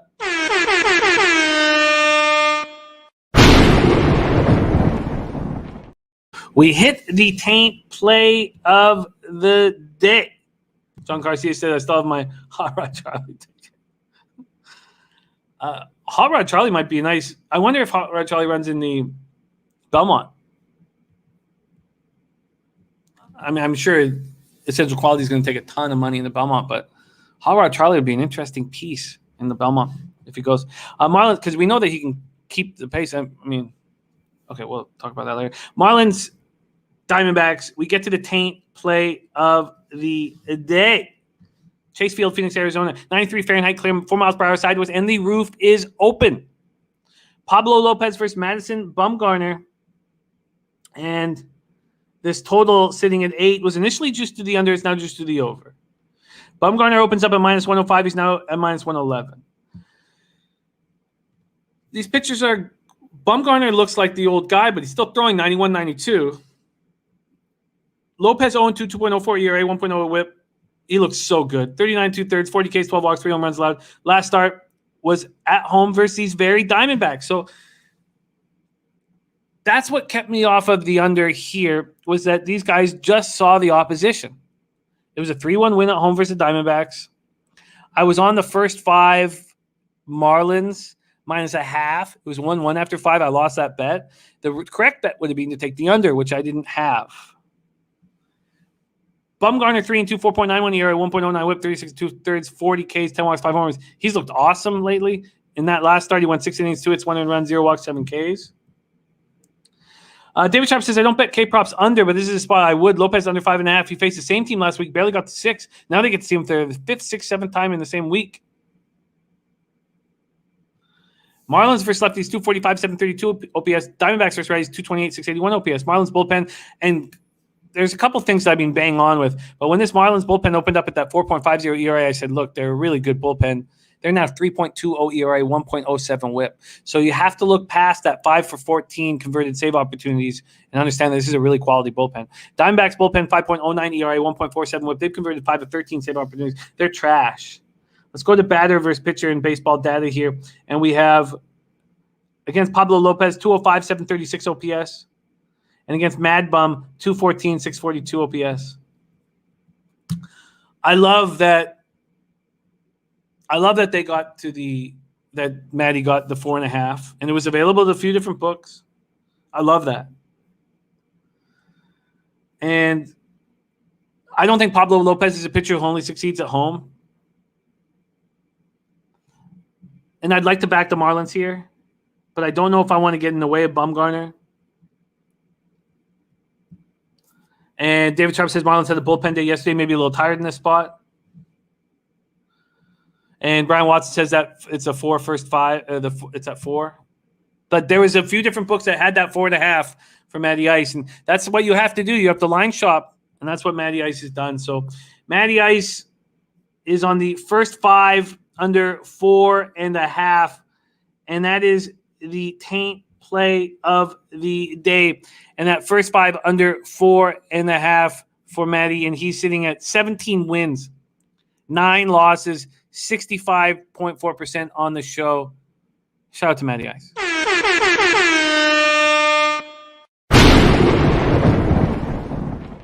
DC says Diamondback second longest current losing streak at 6 for the year. All right, let's keep moving. Man, God, okay, I got to move faster here. Tell me we're almost done. Okay, good. One game left. Seattle Mariners at LA Dodgers, 10 p.m. Eastern. I thought very hard about taking the under 3.5 first 5 here. Very hard I thought about it, and I'm still thinking about it. Let's see if it's still available, and let's discuss why I didn't pull the trigger, and maybe I should pull it now. Let's bring up this right now. So this full game's gone from 7.5 down to 7, and the first 5, is it gone to 3? Oh, tell me it didn't go to 3. No, it's still at 3.5 with no real juice to the under. It's tough to get to that 3. Mariners, Maddie, I just mean because we got to get to NBA. David Sharp says second prop bet Kikuchi over 5.5 minus 135. Dodgers versus left-hand pitching just bad. Yeah, no, that makes a ton of sense. And Maxwell Smart saw Max Muncy over 2 bases a game with 33 walks and only a half base at minus 150. And Thick Dick McGee says, first of all, most of us all know, as do the other trainers, that Bob Baffert's one of the biggest horse dopers out there. But what I really want to ask is if they end up disqualifying this horse. Okay, I'll be interested to hear Thick Dick. Okay, David Sharp says, I'm also on the Mariners first 5 plus 200 until the Dodgers can show anything different versus left-hand pitcher have to fade them. Okay, so Mariners 18-17, 9-9 on the road. Dodgers 18-17, 8-5 at home at Dodger Stadium, Los Angeles, California. 69 Fahrenheit, clear, 7 miles per hour to right center. Kikuchi looks like a different pitcher this year. 4.30 ERA, with just a 1.09 whip, 37 2/3, 34 Ks, 12 walks, 6 home runs. His last start wasn't very good. Went 7 innings, 5 hits, 3 earned runs, 1 home run, 1 walk, 7 Ks. It was a quality start, and the Baltimore Orioles hit lefties, so it wasn't bad. Buehler 1-0, 3.13 ERA, 0.94 whip, 37 1/3, 39 Ks, 2 walks, 5 home runs allowed. His last start was good. 6 innings, 5 hits, 2 earned runs, 1 home run, 0 walk, 8 Ks, 6.5 extra inning loss at Chicago. Mariners aren't hitting righties hard, 218, 665 OPS. Dodgers aren't hitting lefties hard, 211, 652 OPS. Mariners bullpen very good, 3.27 ERA, 1.14 whip. I think that this first 5 under 3.5 is in play. CT Bays is also on Seattle first 5. Let's go to batter versus pitcher and decide why I shouldn't do it. Oh, here we go. Let's see if I can do a refresh here and get these. Get it here. Sorry. Those are my old from last night and this morning. Let's go to the refresh. And here we go. Against Kikuchi, they're hitting 118 with a 426 OPS. And very small sample size against Buehler. It just feels like this is a first 5 under 3.5, and I'm adding it in. Okay, let's go over MLB and get an NBA as soon as possible. Rangers, Giants, I am off. I am going to move on the Chicago Cubs, first 5 at plus 170. I just think there's too much value.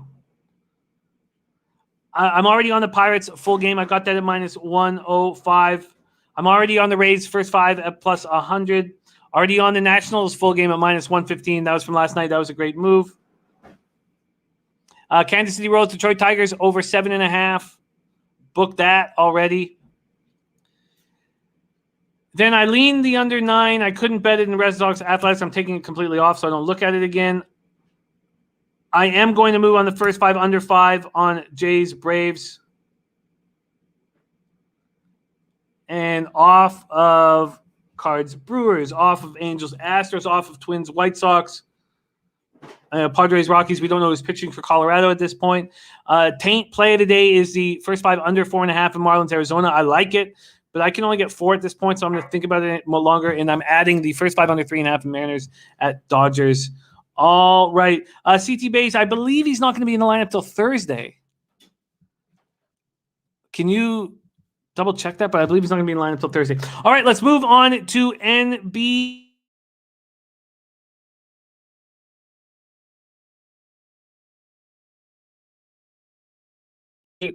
There we go. Sorry, got lost there for a second, but we're back in business. I don't know what happened there.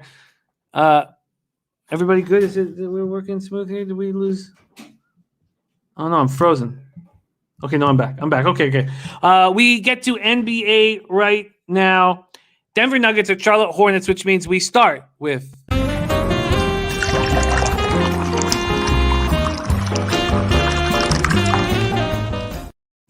Dutch boy, freshest look. And it's Michael Porter Jr. over 23.5 points. Dutchy says he's averaging 25 plus last 14 games without Murray. He dropped 28 on them in 28 minutes earlier this season. MPJ will eat. Right off the spot. Nuggets, Hornets. All right, I'm going to roll with our man. I'm going to roll with our man, Dutch Boy Fresh, on that prop. Be crazy not to.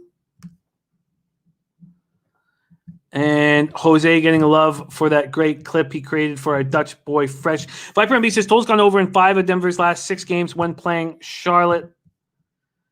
Spectrum Center, Charlotte, North Carolina. Nuggets are 44-24, 19-13 on the road. Hornets are 33-35, 18-16 at home. We're at Spectrum Center, Charlotte, North Carolina. Nuggets past 5. They're 2-3, 28th in pace at 96.70 possessions a game. They're slowing down. Hornets are 2-3. They're 18th in pace at 99 possessions a game. Earlier in the year, they were playing much slower. The Nuggets are coming off their second straight loss and third in 4 games, 125, 119 at home versus Brooklyn on Saturday night. They are sitting as they opened as 6.5-point road favorites. That's moved to 5.5. This total's gone from 219 up to 221. Fresh taint is hygienic. And CT Base says Thursday is correct. Okay, cool. So Nuggets were up 21 at one point against Brooklyn. It was their largest blown lead this year. Jokic finished with 29 points, 7 boards, 6 assists. He hasn't been finishing games without Jamal Murray on the court.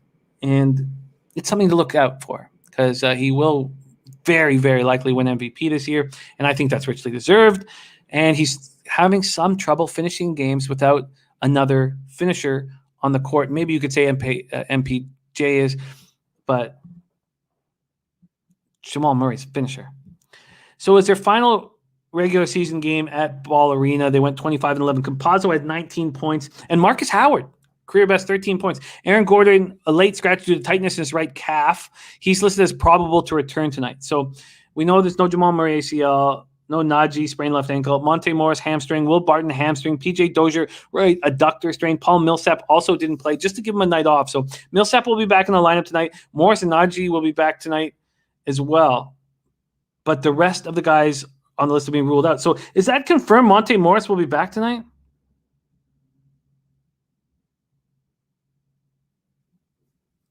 Is that?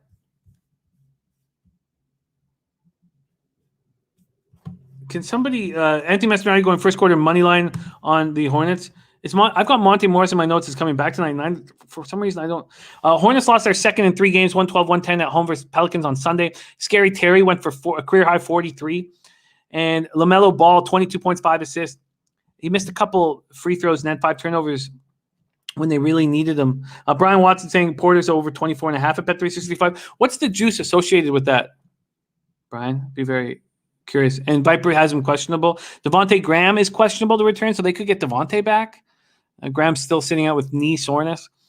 Cody Zeller playing good basketball right now. Bridges and Hayward are all out.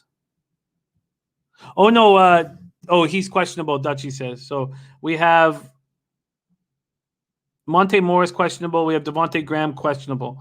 We have Charlotte opening up at 6.5 down to 5.5. And this total is going up fast. Pinnacle just moved it to 221.5. 221.5.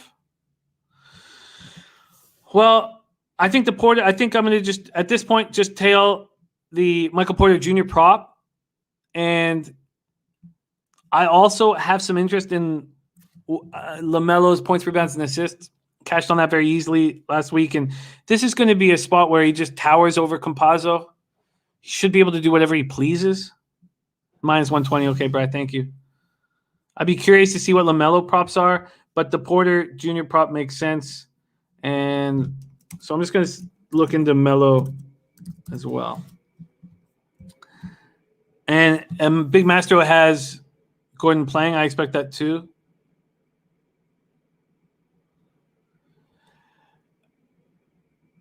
The 30% VIG on both types of wagers that Dick McGee is talking about with prop bets is devastating. And they do even worse at Bet365. They take it to 40 cents, 20 each way. And you're absolutely right, Big Dick McGee. You have to be so insanely confident on a prop to make a bet because the implied probability at times is up to 57% and higher. So it's an important note that Thick Dick is making. All right, let's move on to Timberwolves, Detroit Pistons. Timberwolves cracked that 3-game losing streak, 128-96 win at Orlando. Polo that's got Porter plus 20 in a win at minus 102. That's a nice look. Minnesota opening up at minus 8. They're now minus 7.5. This total opening up at 227. It's gone to 228 right now. Let's work together on this NBA card and hammer it. Timberwolves, Pistons, Little Caesars Arena in Detroit, Michigan. Wolves past 5. They're 2-3. 5th in pace at 103.64 possessions a game. They're moving quickly. Pistons are 1-4, 29th in pace at 96.50 possessions a game. Arthur Mead Jr. says, Pub Sports Radio sponsored by Manscaped. Save 20%. Very good for the men looking for women of the ladies of the night. We say balls. Okay. Thank you, Arthur. Thank you. Anthony Mastinardi says, Wolves minus 7.5 is too short. They win by 15 or more. Interesting. Wolves 7.5, too short, says Anthony. Timberwolves snapped their 3-game losing streak, 128-96 win Orlando on Sunday. Cat and D'Angelo each go for 27. They built a 30-point lead by halftime, 43 in the third quarter. Towns, Russell, Edwards combined for 51 points and 7 threes. Juancho Hernan-Gomez did not play because of a swelling in his right knee. This is questionable. Detroit coming off their second straight loss, 108-96 at home to the Bulls. 9th loss in 11 games. So listen to this. 85 of their 96 points came from rookies. Jaleel Okafor was the only player older than 23 to score for Detroit. Wow. Frank Jackson did not return after leaving the game in the first quarter with right ankle injury. So Frank Jackson, Josh Jackson are questionable, but Magruder, Plumlee, Joseph, Grant, Ellington, Diallo, and Smith Jr. are all out for the Pistons.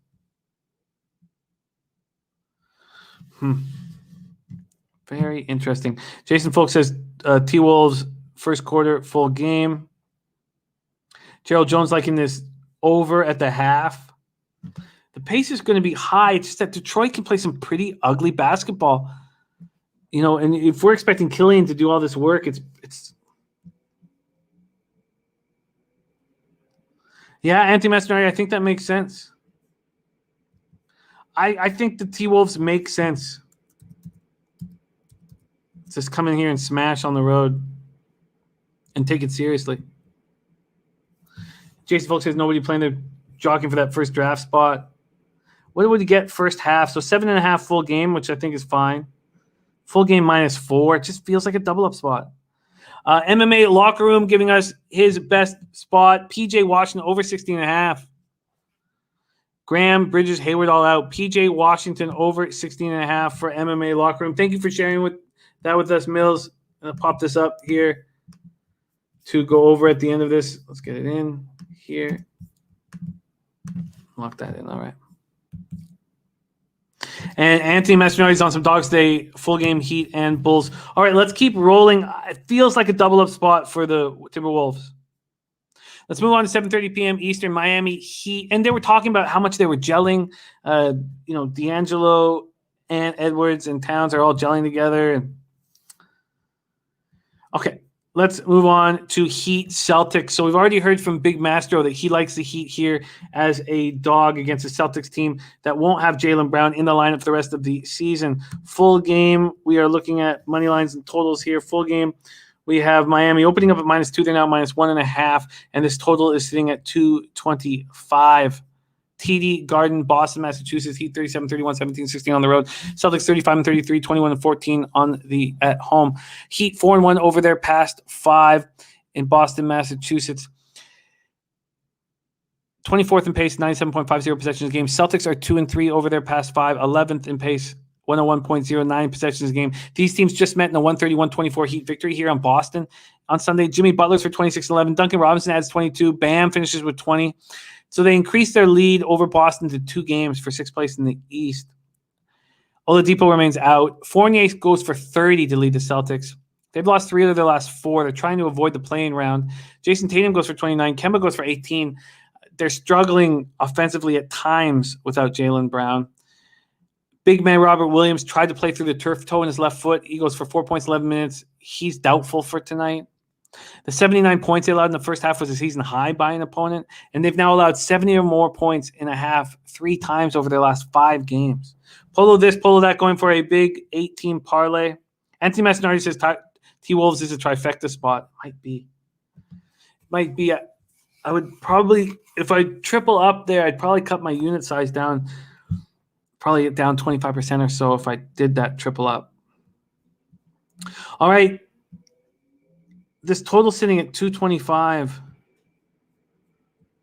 God. If the Heat win and they guarantee that they don't have to play in the playing game, could the Celtics bounce back here? The fact that Big Master is on the Heat makes me uncomfortable. Teron Hopkins is on Tatum over 8.5 rebounds.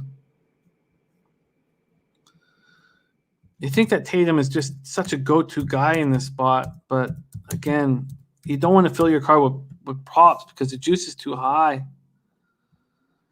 Brian Watson, PJ Washington plays for Charlotte Hornets. John Chow says everybody on Heat take the Celtics. Makes me want to just stay off.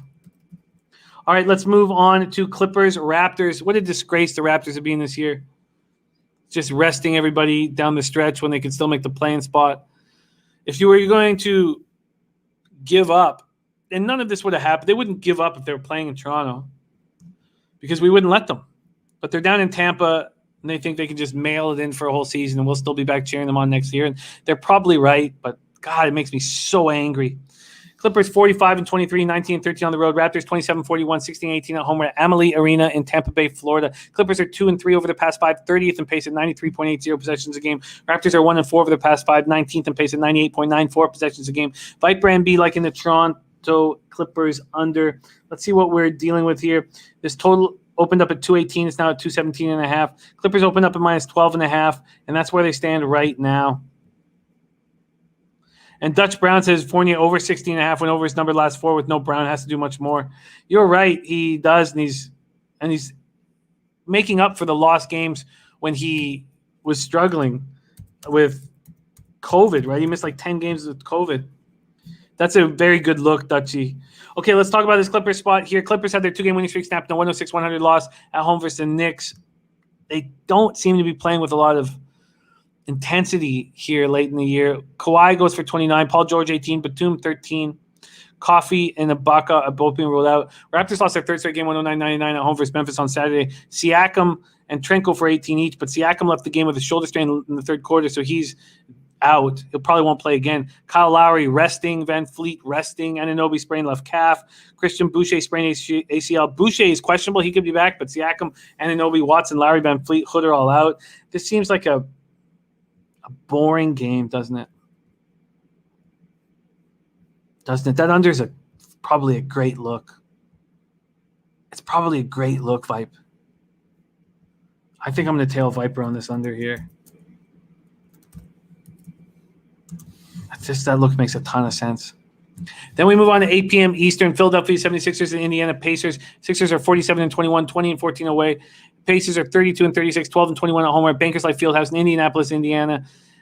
Sixers 5-0 over the past 5, 22nd in pace, 98.35 possessions a game. Pacers are 2-3 over the past 5, second in pace, 106.48 possessions a game. They're playing fast and they're not playing defense.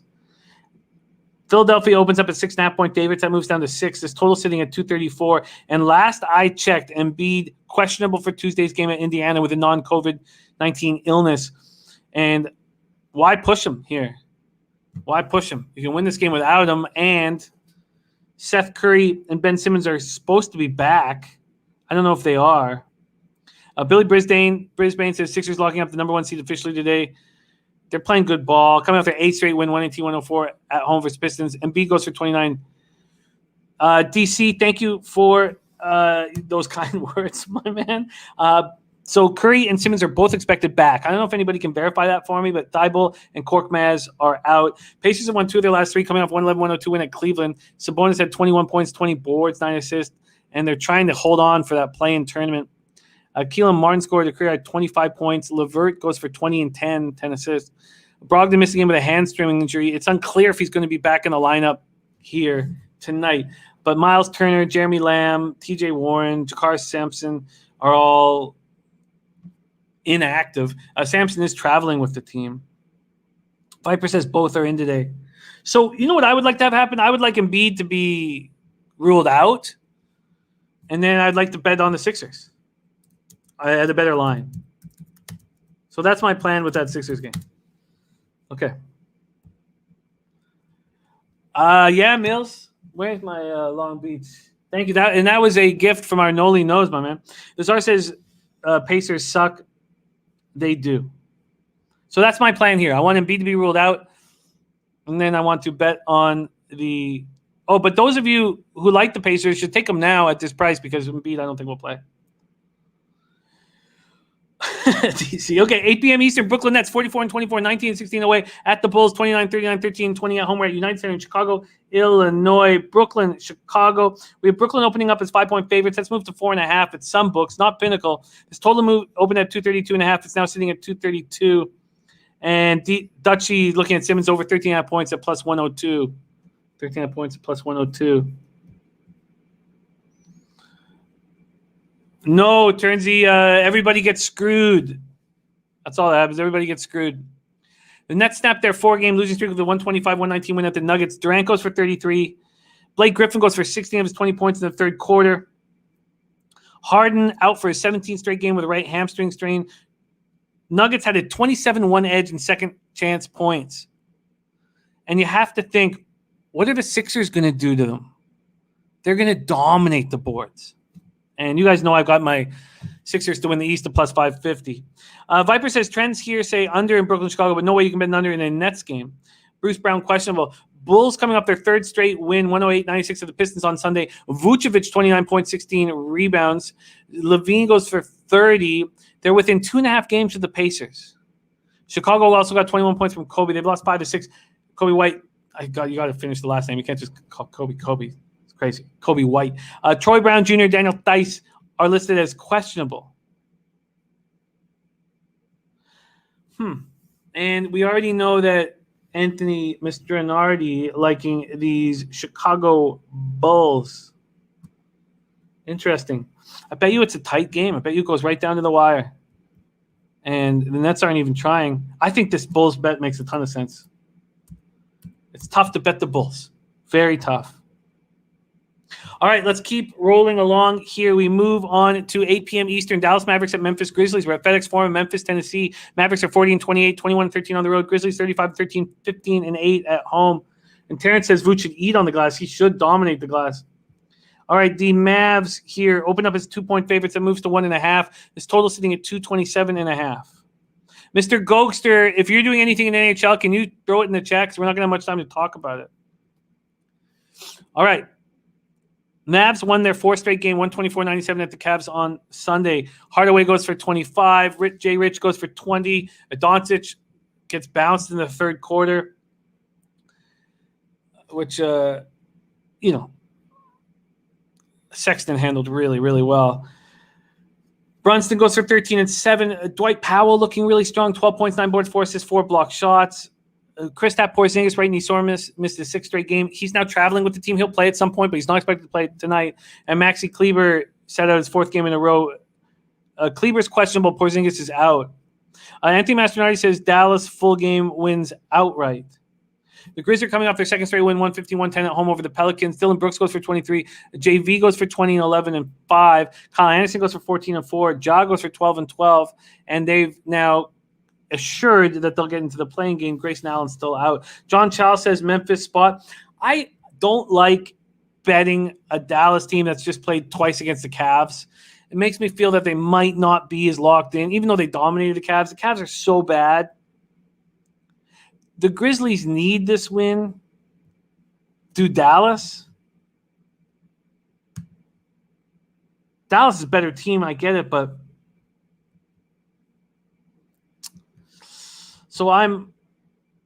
this is going to be a stay-off spot. Dallas, Memphis, 227.5. All right, we got 6 minutes till the Babano and C-Mac show. So best bets, MLB Best Bets coming on right after this. Mr. Gokes are talking about that Boston-Washington spot. Washington can't catch Boston, right? Boston can't catch Washington. Washington has the tiebreaker, right? So it's just a meaningless game, I believe. If someone could hit that with me.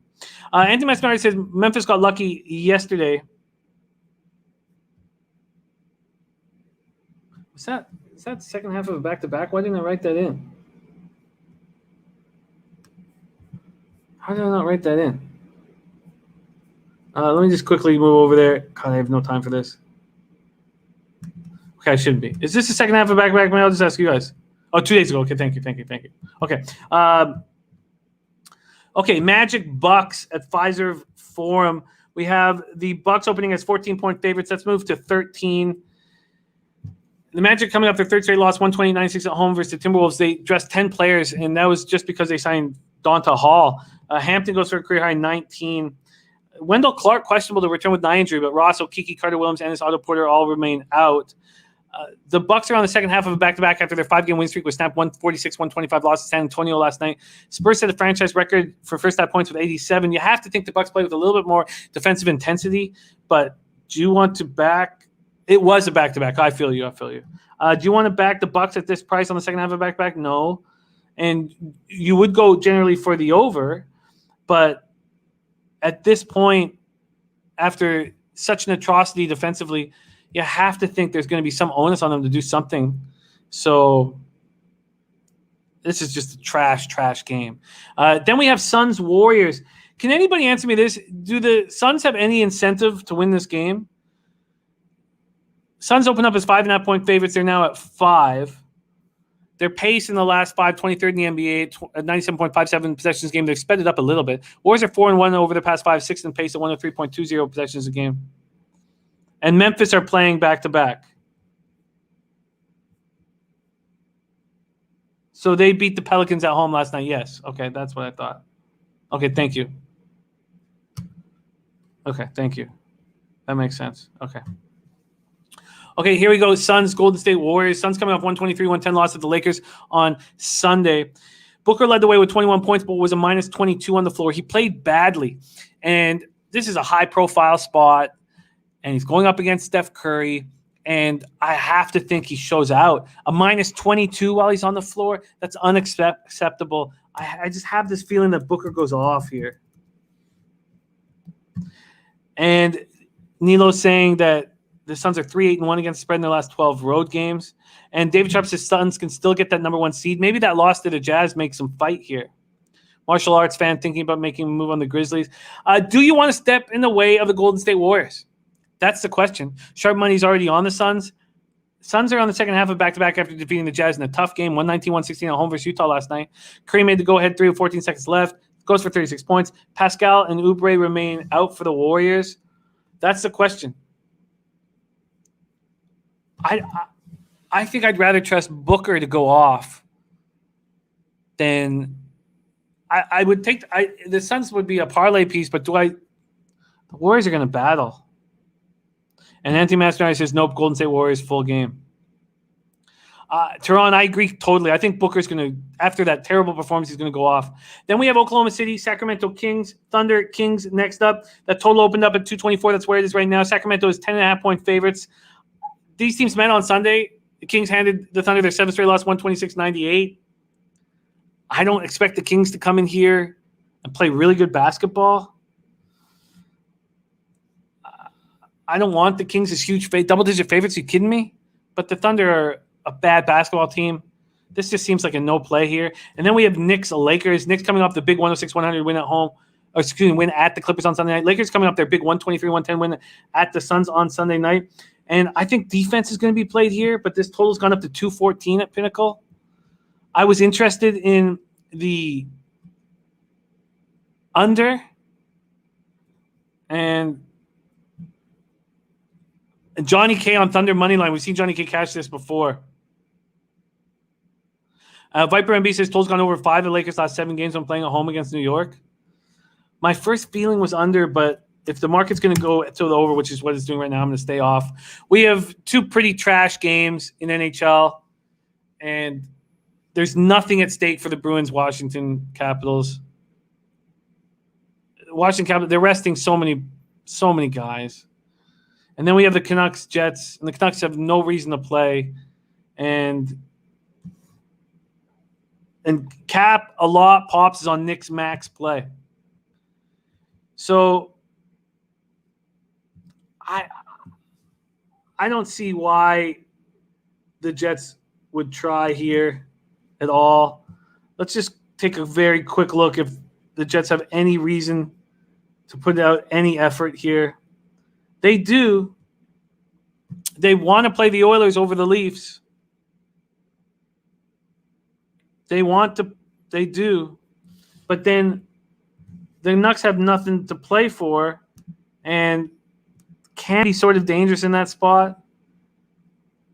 But Demko played last night and was awesome. So it's going to be Holtby playing poorly tonight.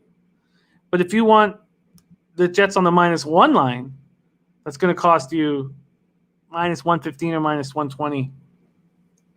So, yeah, North End says a Habs win yesterday would have brought out some Jets effort. The Jets want to play the Oilers over the Leafs, man. And the Oilers are good. So I think the Jets, I'm going to look more into maybe making a move on the Jets here with Holtby in net because Demko is very good and Holtby is not. And Johnny K says I like the over 2.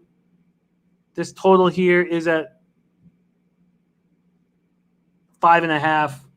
Yeah, I think the over is in play for sure. Over 5.5 is in play for sure. That's interesting. Okay, we got to go. Head over to Babano and CMAC right now. MLB Best Bets. Thank you guys all so much for all of your hard work. Dutch boy freshest look is Michael Porter Jr. And it's 23.5 or 24.5, depending on where you shop. The taint play of the day is the first 5 under 4.5 in the Diamondbacks Marlins game. Let's start the week big. Don't forget Preakness on Saturday. Thank you guys for all your support. Head over to our guys, CMAC and Babano right now. Leche, hey, those bookmakers!